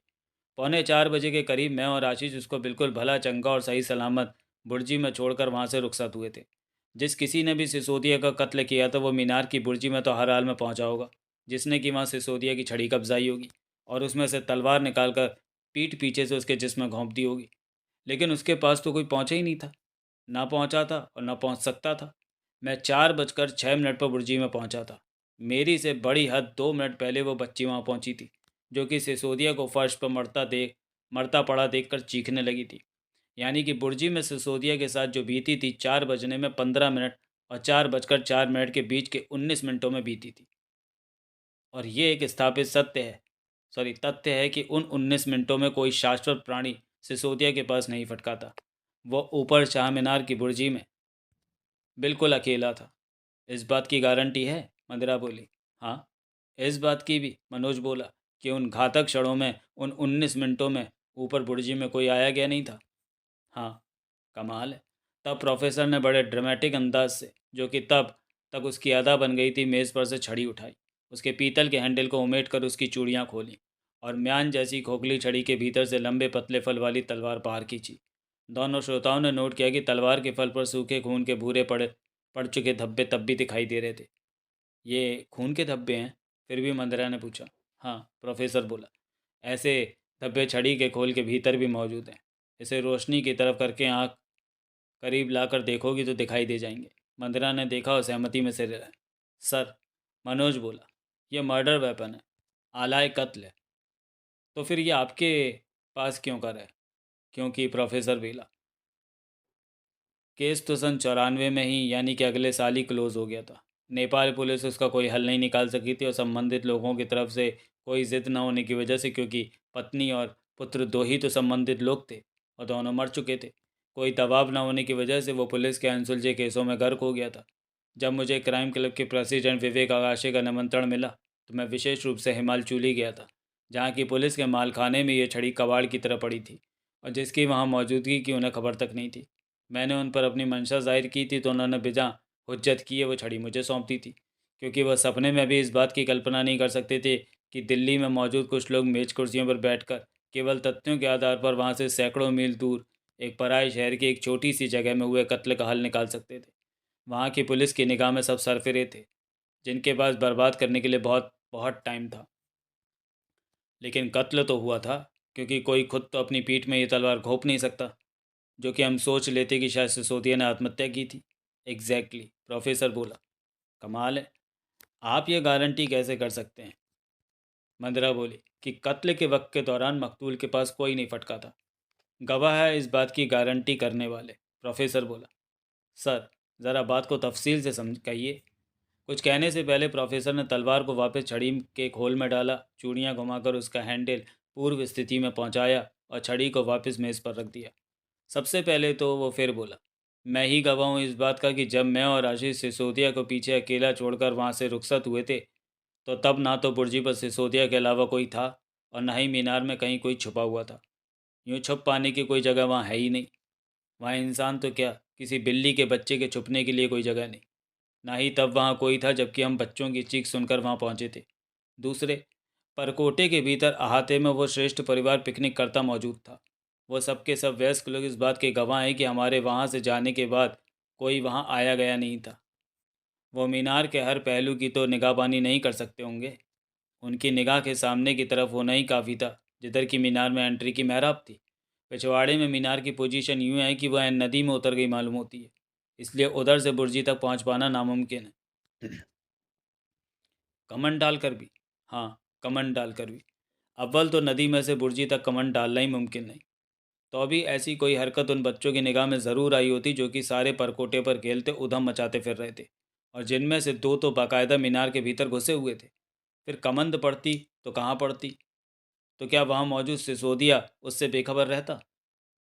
वो चला आने देता किसी को यूं कमंड डालकर अपने पास तक? तुम ये कहोगी कि तब उसे ये थोड़े ही मालूम रहा होगा कि वो शख्स उसका कत्ल करने आ रहा था। मैं ऐन यही कहने जा रही थी, माय डियर यंग लेडी। जो शख्स सीधा और सहूलियत का रास्ता छोड़कर कमंड डालकर बुर्जी तक पहुंचने का पेचीदा और जोखिम का रास्ता अख्तियार करता, उसके इरादे नेक तो नहीं माने जा सकते। ऐसे शख्स को पहले तो सिसोदिया यूं ऊपर आने से ही टोकता। आखिर वो सब इलाका उसकी मिल्कियत था। वो फिर भी ऊपर पहुंच जाता तो उस शख्स से वो इतना असावधान तो हरगिज़ भी ना होता कि उसका वार आसान करने के लिए ना सिर्फ उसकी तरफ पीट करके खड़ा हो जाता, आलाए कत्ल भी खुद वही उसे मुहैया करा देता। उसे समझा देता कि भैया, मेरी छड़ी कोई मामूली छड़ी नहीं थी, ये गुप्ती थी, स्वॉर्ड स्टिक थी, जिसे कि छड़ी में से निकालकर उसकी पीठ में घोंपा जा सकता था। क्यों? मदरा के मुँह से बोलना फूटा। सर, मनोज सोचता हुआ बोला, आपने ये भी तो कहा था कि बुर्जी की मुढेर पर से कोई पत्थर उखड़कर नीचे कहीं जा गिर पड़ा था। क्या मुढेर पर से उस पत्थर का टूटना भी कमंद की तरफ इशारा नहीं करता? नहीं करता, प्रोफेसर बोला। करता है तो इस तरफ इशारा करता है कि कमंद पड़ ही नहीं सकती थी। जो पत्थर किसी के धक्के से उखड़कर नीचे गिर सकता हो, वो कमंद का और कमंद का वो कमंद का और कमंद के साथ लटके आदमी का बोझ भला कैसे संभाल सकता था? ओह, वो एक जर्जर मीनार थी जो पता नहीं कैसे अपनी बुनियाद पर खड़ी थी। उसकी बुर्जी पर कमन डाली जाती तो सारी बुर्जी भरभरा कर ढेर हो सकती थी। I think you are right sir. I know I am right. Yes sir. Of course sir. I am sorry for interruption. Never mind now. Sir मैं भी कुछ कहने की गुस्ताखी करना चाहती हूँ, मंदरा झिझकती हुई बोली। कहो, प्रोफेसर बोला। क्या बिना कमन नदी की ओर वाली साइड से मीनार पर चढ़ना कतई नामुमकिन था? आखिर नट लोग बड़ी बड़ी दुर्गम जगहों पर चढ़ जाते हैं। नट? एक्रोबैट? ओह एक्रोबैट। तुम भूल रही हो, मैंने ये भी कहा था कि उस रोज़ दिन भर से बूंदाबांदी हो रही थी और बाद में बकायदा बारिश भी होने लगी थी। इसका क्या मतलब हुआ? क्या मतलब हुआ? सोचो। आप ही बताइए सर। तुम तो दिमाग पर जोर ही नहीं देना चाहती हो। तुम तो बिल्कुल ही क्राइम क्लब की मेंबर होने के काबिल नहीं हो। सर, मैं क्लब की मेंबर नहीं, इनवाइटेड गेस्ट हूँ। गेस्ट भी तो तभी बन पाई क्योंकि ज़हीन हो, तीखा दिमाग रखती हो। सर, आप बात को यूँ समझिए कि अभी मैं महज एक ट्रेनी हूँ। मेरा ये इम्तिहान होना भी बाकी है कि मैं क्राइम क्लब की मेंबरशिप के काबिल हूँ या नहीं। तुम्हारा इम्तिहान ही तो हो रहा है इस घड़ी। सर आप महान हैं। मैं आपसे बातों में भला कैसे जीत सकती हूँ? प्रोफेसर के होंठों पर एक शैतानी मुस्कुराहट आई और फिर लुप्त हो गई। तुम भी ट्रेनी हो? फिर वो मनोज से बोला। ऐसे ही समझ लीजिए, मनोज तनिक हड़बड़ाया सा बोला। बल्कि यूँ समझ कहिए कि मैं तो ट्रेनी नहीं हूँ, केवल एक टट्ठस दर्शक हूँ, जिसकी यहाँ मौजूदगी की इकलौती वजह यह है कि मेरे अंकल क्राइम क्लब के प्रेसिडेंट आगाशे साहब के दोस्त थे। ब्रिलियंट। तुमने तो दिमाग खर्ची से अपने आप को बिल्कुल ही बरी कर लिया। मनोज बड़े खेतपूर्ण ढंग से हंसा। बहरहाल, प्रोफेसर बोला, बात बूंदाबांदी और बारिश के मौसम की हो रही थी। जी हाँ, उस बारिश की वजह से मीनार पूरी तरह से भीगी हुई थी, जिसकी वजह से उस पर कोई भी एक्रोबेट भी, जिसे कि तुमने नट कहा, नहीं चढ़ सकता था। मीनार में बने झरोकों में पहला झरोका नदी के धरातल से कोई 25 फुट की ऊंचाई पर था। उसके बाद झरोके कदरंग करीब करीब थे, लेकिन मीनार के गीले पत्थरों की वजह से पहले झरोके तक पहुंचना भी असंभव था। और हत्यारे ने वो रूट अख्तियार किया होता तो उसने मीनार पर चढ़ना ही नहीं था, वापस उतरना भी था। वो ऐसी कोई कोशिश करता तो अपनी कोशिश की शुरुआत में यकीनन फिसल कर नीचे आ गिरता। So my dear young friends, that route is out. कोई इंसान का बच्चा तो क्या, बंदर भी बाहर की तरफ से मीनार पर चढ़कर उसकी बुर्जी तक नहीं पहुंच सकता था। तो फिर क्या कत्ल जादू के ज़ोर से हो गया? मनोज बोला। या वो किसी प्रेत लीला का नतीजा था? मंदेरा के मुंह से निकला। आपने शुरू में ऐसा ऐसा इशारा किया था कि आपकी कहानी में भूत प्रेतों का कोई दखल हो सकता था। मैंने? प्रोफेसर बोला। यह भी साफ लफ्ज़ों में कहा था कि मैं भूत प्रेतों में विश्वास नहीं रखता था। तो फिर किसी कथित प्रेत लीला की तरफ इशारा किस लिए? ताकि कोई भी विकल्प जिक्र में आए बिना न रह जाता। जब कोई काम किसी इंसान के बस का नहीं दिखाई देता तो तवज्जो अपने आप ही उसमें किसी शैतान का दखल होने की तरफ चली जाती है। लेकिन जब आप भूतों में विश्वास नहीं करते, तो कैसे आप उसे कोई शैतानी कारनामा करार दे सकते हैं? मैं भूतों में विश्वास नहीं करता, लेकिन लोग बाग तो करते हैं। यानी कि, मनोज बोला, कोई प्रेतात्मा हवा में उड़ती हुई बुर्जी में पहुंची और वहां सिसोदिया का कत्ल करके हवा में विलीन हो गई। क्या ऐसा नहीं हो सकता? प्रोफेसर बोला। आप बताइए। मैं कैसे बताऊं? मैं तो भूतों में विश्वास नहीं करता।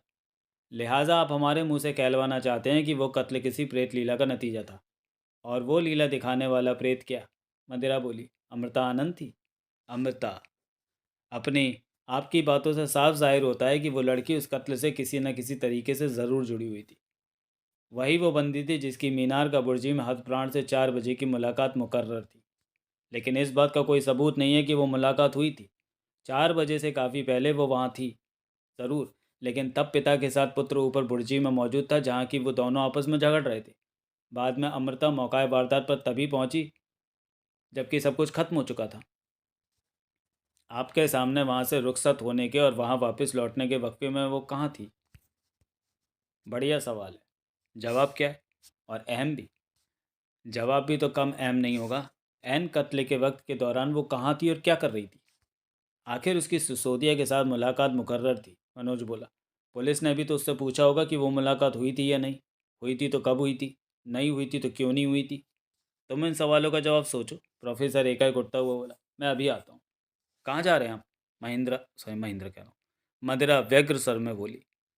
11 बजने को हैं भाई, मेरा गला सूख रहा है, ज़रा तर करने जा रहा हूँ। आपको जो चाहिए वो आप रूम सर्विस से मंगा सकते हैं। एक ही बात है, मैं आता हूँ। लगता है किसी खास तरीके से गला तर करना चाहते हैं आप।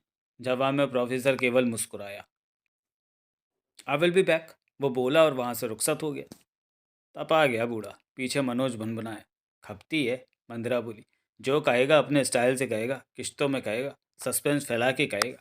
हमें होमवर्क दे गया है, पीछे बैठ के सोचने का, खास तौर से अमृता की बाबत। एक बात तो साफ है। क्या? सिसोदिया के कत्ल का इल्ज़ाम आयद ज़रूर हुआ होगा उस लड़की पर, वरना ये कहानी तो जिक्र के काबिल ही ना बनती। जब कत्ल कोई कर ही नहीं सकता था तो वो भी कैसे कर सकती थी? करेक्ट।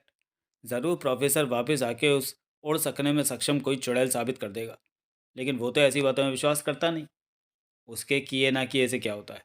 नेपाल में भूत प्रेतों की बाबत अंधविश्वास आम स्थापित होंगे। बहुत लोगों को यकीन आ गया होगा कि वह कत्ल कोई प्रेत लीला थी। अमृता की प्रेत लीला?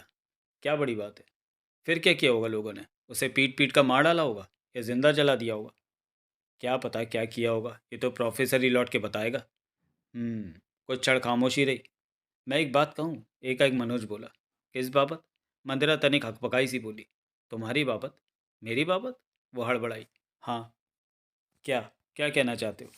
मैं महसूस कर रहा हूँ, मुझे यकीन है कि ये बात प्रोफेसर ने भी ज़रूर महसूस की होगी, कि तुम्हारी क्राइम क्लब और उसके कार्यकलापों में उतनी दिलचस्पी नहीं है जितनी कि अमृता नाम की उस लड़की और उसके कार्यकलापों में।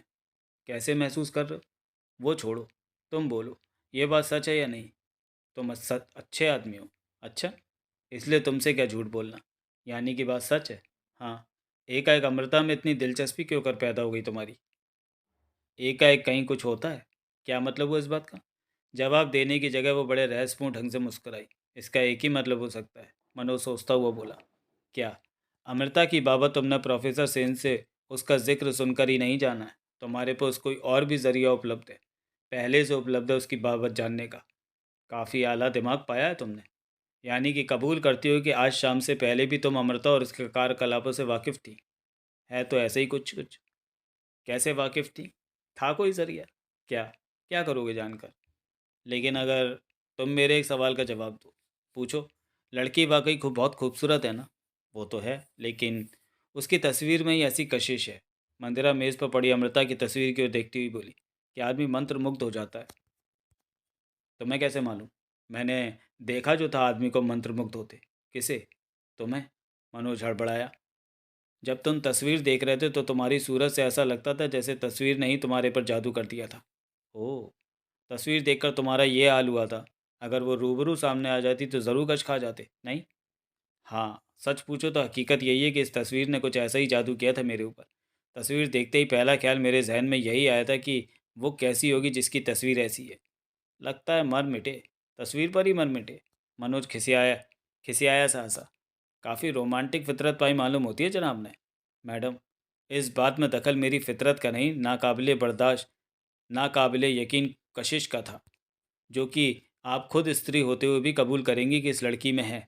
मेरे जैसा शख्स जब तस्वीर से इतना मुतासिर हो सकता है तो आपने ठीक ही कहा कि असलियत में गश भले ही ना खाऊं, लेकिन हालत बदी होगी। मैं तुम्हारी साफ गोई की तारीफ़ करती हूँ। मनोज हंसा। लेकिन तुम एक बात भूल रहे हो। कौन सी बात? भोली भाली सूरत वाले होते हैं जल्लाद भी। चेतावनी दे रही हो? चेतावनी समझ लो। समझ लिया। फिर भी कोई मुजायका नहीं मैडम। मनोज का स्वर एकाएक नाटकीय उठा। सरे तस्लीम खम है जो मिजाज यार में आए। ऐसा? हाँ जी, ऐसा। अब जी तो चाह रहा होगा कि कोई ऐसी सूरत निकले कि जल्द जल्द इस जादुई कशिश वाली लड़की से तुम्हारी मुलाकात हो। नेक ख्वाहिशात से नेक काम नहीं होते मैडम। अभी तो ये भी पता नहीं कि ये लड़की आज की तारीख में ज़िंदा भी है या नहीं। ये भी ठीक है। बहरहाल अभी क्राइम क्लब में मुअज्जिज़ मेहमान गलत करने के अहम काम से निपट कर यहाँ आएंगे, और हम रात से भी पर्दा उठाएंगे कि आज की तारीख में इस परी चेहरा हसीना का, इस तौबा शिकन हुस्न की मलिका का कोई वजूद है या सच में ही परी बनकर उड़ गई। मनोज बड़े शिष्ट भाव से फिर हंसा। फिर कहीं क्षण खामोशी छाई रही। हमारा मेहमान, एकाएक मदरा बोली। कुछ ज़्यादा ही देर नहीं लगा रहा गलत करने के मामूली काम में।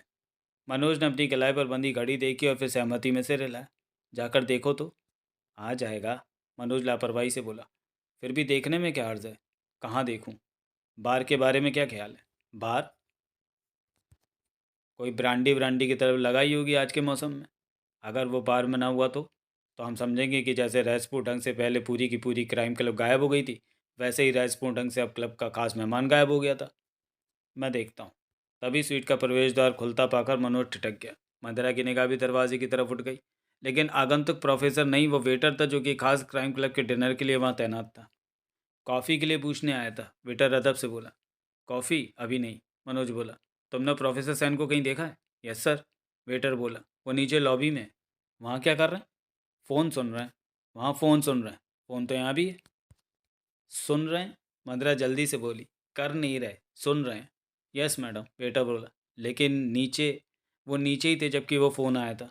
किसका फ़ोन था मालूम है? जी हाँ, क्राइम क्लब में प्रेसिडेंट अगाशे साहब का फ़ोन था। उन्होंने खास प्रोफेसर सेन के लिए पूछा था। जी हाँ। ओह! मनोज ने नोट किया कि मद्रा एकाएक बहुत व्याकुल दिखाई देने लगी थी।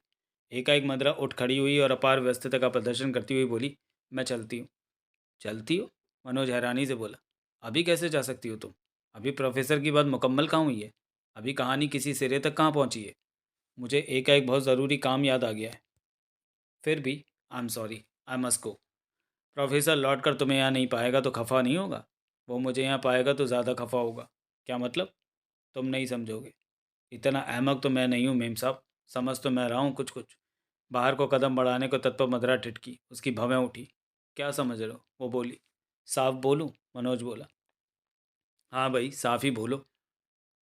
बोलो क्या समझ रहे हो? यही कि सब खटराक तुम्हारा फैलाया हुआ है। खटराक? कौन सा खटराक? तो मैं मालूम है कौन सा खटराक।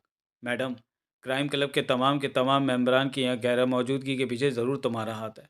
तुमने कैसे विवेक अगाशे, लौंगमल, दासानी, छाया प्रजापति, अशोक प्रभाकर, अभिजीत घोष वगैरह को आज शाम होटल कनाट का रुख ना करने के लिए तैयार किया है। ये मैं नहीं जानता, लेकिन ऐसा किया ज़रूर तुम्ही ने। क्यों? ताकि प्रोफेसर सिंह की नागभूषण सिसोदिया के कत्ल की और उस अमृता आनंद नाम की रहस्यमयी रमणी की दास्तान अविकल और निर्विघ्न सिर्फ तुम सुन पाती। सिर्फ मैं कैसे? तुम भी तो हो यहाँ। मेरी यहाँ मौजूदगी महज इत्तेफाक है। मेरी मौजूदगी का तुम्हें कोई इम्कान नहीं था, क्योंकि ज़रूर तुम्हें मालूम था कि गेस्ट स्पीकर के अलावा क्राइम क्लब की मीटिंगों में किसी बाहरी आदमी को नहीं आने दिया जाता था। मुझे यहाँ मौजूद पाकर तुम्हें तो बहुत सख्त हैरानी हुई होगी। ठीक, लेकिन साथ ही खुशी भी हुई होगी कि मैं तुम्हारे इरादों में कोई विघ्न न बन पाया। काफ़ी समझदार आदमी हो। और अब तुम इसलिए खिसकी जा रही हो क्योंकि उस फ़ोन कॉल की वजह से तुम्हें अंदेशा सताने लगा है कि किसी भी क्षण आगाशे साहब के यहाँ कदम पड़ सकते हैं, या प्रोफेसर सैन ही लौट कर तुम्हारी एक बिन बुलाए अनचाहे मेहमान की बुरी खबर ले सकते हैं। अनचाहा तो हुआ, लेकिन बिन बुलाया भी। हाँ, बिन बुलाया भी। मुझे यहाँ की मेहमानी इसलिए हासिल हुई थी क्योंकि मेरे चाचा मिस्टर आकाशे के दोस्त थे। अपनी मेहमानी की तुमने कोई वजह बयान नहीं की है, इसलिए मैं यकीन के साथ कह सकता हूँ कि तुम मेहमान ही नहीं हो। तो क्या हूँ? Gate crasher. खुद को मेहनत बताकर यहाँ घुस आने की तुम्हारी सॉरी खुद को मेहमान बताकर यहाँ घुस आने की तुम्हारी मजाल इसलिए हुई क्योंकि तुम्हें मालूम था कि तुम्हारी मेहमानी को चैलेंज करने वाला यहाँ कोई मौजूद नहीं होने वाला था। काफ़ी से ज़्यादा समझदार आदमी हूँ। नमस्ते। और वह बगले की तरह वहाँ से निकल गई। मनोज कुछ क्षण अकबकाया सा उसे जाता देखता रहा, फिर वो भी उठकर उसके पीछे लपका। सर, वेटर व्याकुल भाव से बोला। मनोज टिटका। उसने अप्रसन्न भाव से वेटर की तरफ देखा और फिर बोला, क्या है? मैं प्रोफेसर साहब को क्या कहूँ? उन्हें बोलना मिस मदरा मिश्रा को एकाएक कोई बहुत ज़रूरी काम याद आ गया था। वो एक क्षण ठिठका और फिर बोला, और मुझे भी। हम सुबह प्रोफेसर साहब से संपर्क करके उनसे माफ़ी मांग लेंगे। तुम उन्हें बस मेरी और मैडम की तरफ से सॉरी बोल देना, बाकी देखा जाएगा। फिर वो लगभग दौड़ता हुआ बाहर को लपका। वो नीचे पहुंचा तो लॉबी में उसे प्रोफेसर सेन के कहीं दर्शन ना हुए। वो होटल से बाहर निकला। बाहर सन्नाटा था, कहीं कोई हलचल नहीं थी। उसकी निगाह जितनी दूर तक जिधर भी जा सकती थी उसने उधर दौड़ाई, लेकिन मदरा के उसे कहीं दर्शन ना हुए। उसने होटल के इर्द गिर्द के तमाम रास्तों का चक्कर लगाने का फैसला किया। वो होटल की मार्की की ओर छोड़कर आगे बढ़ा ही था कि एकाएक उसका ध्यान टैक्सी स्टैंड की दिशा में गया। उसके देखते ही देखते वहाँ खड़ी एक टैक्सी की हेडलाइट जली और वो पार्किंग में से बाहर निकली। वो आंखें फाड़ फाड़ कर उधर देखने लगा। हेडलाइट से उसकी आंखें चौंधियाई जा रही थी, लेकिन फिर उसे एहसास हुआ कि टैक्सी की पिछली सीट पर कोई जनाना सवारी मौजूद थी। उसके मन में उम्मीद जागी। फिर इससे पहले कि टैक्सी रफ्तार पकड़ पाती, वो लपक कर उसके सामने जा खड़ा हुआ और दोनों हाथ उठाकर उसको रुकने का इशारा करने लगा। ब्रेकों की चरचराहट के साथ टैक्सी रुकी तो उसका अगला बम्पर उसके घुटने छू रहा था। वो लपक कर टैक्सी के पहलू में पहुंचा तो उसने झुककर पिछली खिड़की से भीतर झांका। पीछे बैठी टैक्सी की सवारी मंदरा मिश्रा ही थी। उसने हैंडल थाम का पिछला दरवाज़ा खोला और भीतर टैक्सी में मंदरा के साथ जा सवार हुआ। टैक्सी वाला गर्दन घुमाकर बड़े संदिग्ध भाव से उन दोनों की तरफ देख रहा था। ऐसी भी क्या जल्दी है? मनोज बोला। अब कोई जल्दी नहीं, वो इत्मीनान से बोली। मेरा काम हो गया, तुम बोलो क्या चाहते हो? कहाँ जा रही हो? घर। कहाँ है तुम्हारा घर? सुंदर नगर। मैंने भी उधर ही जाना है। उधर कहाँ? New friends colony. समझ लेना कि आधे रास्ते तुमने मुझे लिफ्ट दी। ठीक है। ड्राइवर साहब, गाड़ी बढ़ाओ। ड्राइवर ने तत्काल गाड़ी को गियर में डाला, उसे फिर से सामने सड़क पर दौड़ा दिया। कैसे किया? मनोज बोला। क्या? क्राइम क्लब की मुकम्मल गैरहाजिरी का करिश्मा? अच्छा वो। हाँ वो क्या मुश्किल काम था? विवेक आकाशी के अलावा मैंने सबको फ़ोन किया। मैंने बारी बारी सबको फ़ोन पर कहा कि क्योंकि प्रोफेसर सेन की कलकत्ता से फ़्लाइट कैंसिल हो गई थी और इस वजह से वो आज वहाँ नहीं पहुँच सकने वाले थे, इसलिए आज की मीटिंग आगामी किसी सूचना तक कैंसिल हो गई थी। फिर मैंने मिस्टर आकाशे को फ़ोन किया और ट्रंक कॉल ऑपरेटर बन के जाहिर किया कि उनके लिए कलकत्ता से ट्रंक कॉल थी। फिर आवाज़ बदल कर मैंने उन्हें कहा कि मैं प्रोफेसर सेन की पत्नी बोल रही थी। प्रोफेसर सेन की फ़्लाइट लेट हो गई थी, जिस वजह से वो रात 10 बजे के बाद ही किसी वक्त दिल्ली पहुंचने वाले थे, और कहा था कि प्रोफेसर साहब ने प्रार्थना की थी कि मिस्टर आकाशे उन्हें एयरपोर्ट पर स्थित होटल रेडिसन की लॉबी में मिलें। कोई बड़ी बात नहीं कि मिस्टर आकाशे अभी भी होटल की लॉबी में ही मौजूद हो। अब तो नहीं होंगे। अब तो उन्होंने यहाँ फ़ोन कर लिया था। फ़ोन ज़रूर उन्होंने एयरपोर्ट से ही किया होगा, यानी कि फ़ोन करने तक वो वहाँ थे ही। शायद रास्ते से किया हो, वो भी हो सकता है। तभी तो मैं फ़ौरन वहाँ से खिसकी। इतनी खुराफात किस लिए? है कोई वजह? वो वजह भापना कोई मुश्किल काम नहीं है मैडम। साफ जाहिर हो रहा है कि तुम्हारी प्रोफेसर सेन के उस केस में कोई खासी दिलचस्पी है। चलो ऐसे ही सही। लेकिन हैरानी की बात यह है कि तुमने कहानी का अंत जानने के लिए वहाँ रुकना ना समझा। उसकी वजह तो जाहिर है। मिस्टर आकाशे ने प्रोफेसर से फ़ोन पर बात कर ली थी, यानी कि वो जान चुके थे कि उन्हें उल्लू बनाया गया था। ये जान चुकने के बाद क्या वो बाकी की कहानी में सुनाने की तकलीफ फरमाते? नहीं। जब मैं वहाँ और रुकती तो गब्बर आ जाता। यू मीन मिस्टर आकाशे? यस, आई मीन मिस्टर आकाशे। बाकी रही कहानी के अंत की बात, तो वो मैं अब वैसे भी जान जाऊंगी। वैसे कैसे जान जाओगी? ऐसे ही जान जाऊंगी। मनोज ने देखा, मंदरा उसे प्रोफेसर के कागजात का वो बुलंद दिखा रही थी जिसमें बकौल प्रोफेसर सिसोदिया के कत्ल का तमाम वाक्य दर्ज था। ये? मनोज हैरानी से बोला। प्रोफेसर के नोट्स? तुम वहाँ से उठा लाई? मंदरा बड़े कुटिल भाव से हंसी।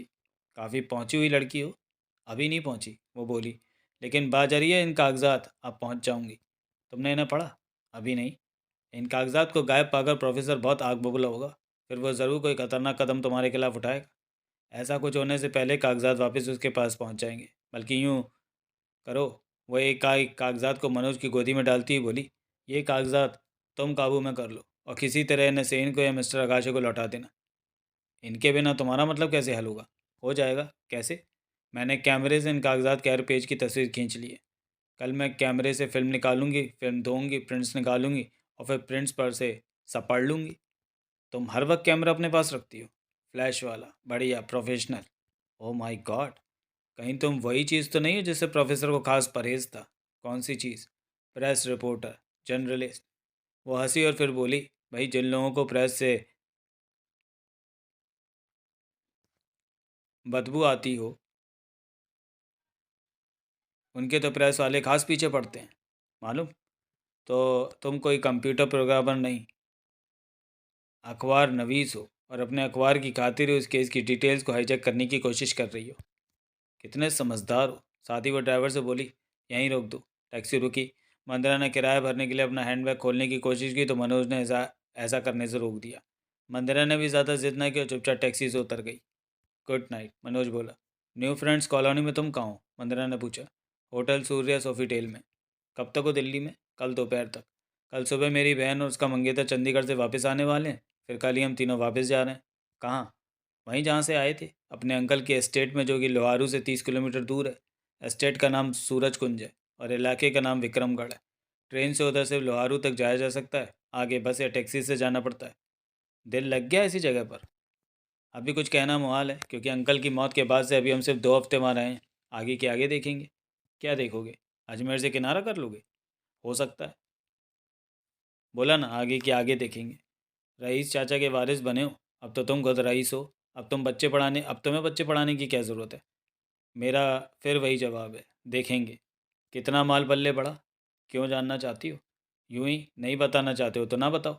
2 करोड़ से ऊपर की चलो अचल संपत्ति पीछे छोड़ के गए अंकल, जिसमें कि अपने बहन के साथ तुम्हारी बराबर की भागीदारी है। हाँ, यानी कि आज की तारीख में करोड़पति हो। हाँ, और तुम्हारी बहन करोड़पत्नी। मनोज हंसा। Okay, good night. वो एड़ियाँ ठकठकाती वहाँ से चली गई। आगे चलूँ साहब? टैक्सी ड्राइवर बोला। आगे नहीं भाई, मनोज बोला। वापस चलो जहाँ से आए थे, लेकिन टैक्सी आती बार की तरफ उड़ाते हुए ना चलाना। जोक मुसाब, और डोम लाइट जला दो, मैं ज़रा इन कागजात को पढ़ना चाहता हूँ। वापसी के रास्ते में मनोज ने प्रोफेसर के नोट्स को पढ़ना आरंभ किया। रह रहकर उसके जहन पर अमृता की तस्वीर का अक्स उभरता था और उसकी तवज्जो कागजात पर से भटक जाती थी। फिर भी जैसे तैसे उसने उन्हें पढ़ा।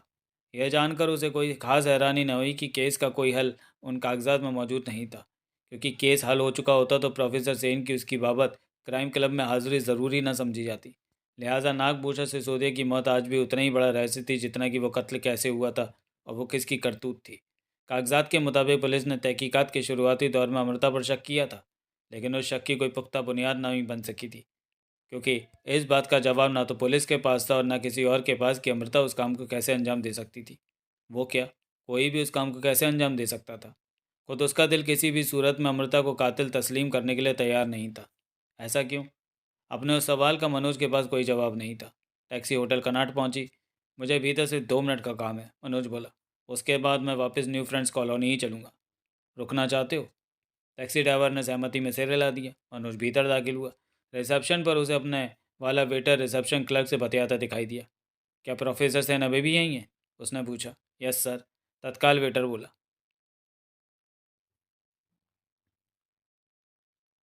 कॉफ़ी शाम में बैठे मिस्टर आगाशे का इंतज़ार कर रहे हैं। उन्हें ये कागजात दे आओ, बोलना गलती से हमारे साथ चले गए थे। ओके। Yes sir. वो वापस टैक्सी में सवार हुआ। टैक्सी उसके होटल की ओर रवाना हो गई। होटल पहुंचकर उसने टैक्सी का भाड़ा चुकाया और अपने कमरे की चाबी हासिल करने के लिए रिसेप्शन पर पहुंचा। रिसेप्शनिस्ट पीछे के पीछे कीबोर्ड पर से चाबी उठाने लगा तो उसके हाथ में मारा कि एक मैसेज स्लिप आ गई। उसने स्लिप पर निगाह डाली और फिर बोला, सर आपके लिए मैसेज है। क्या? मनोज बोला। आपने किसी लोकल प्लेसमेंट एजेंसी में लाइब्रेरियन के लिए कहा हुआ था।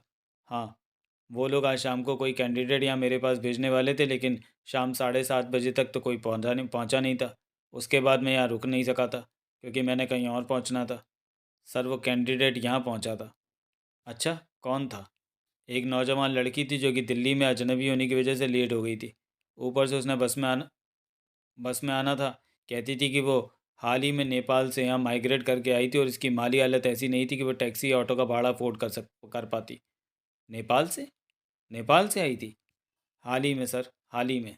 नाम बताया था उसने अपना? जी हाँ, बताया था। क्या? अमृता आनंद।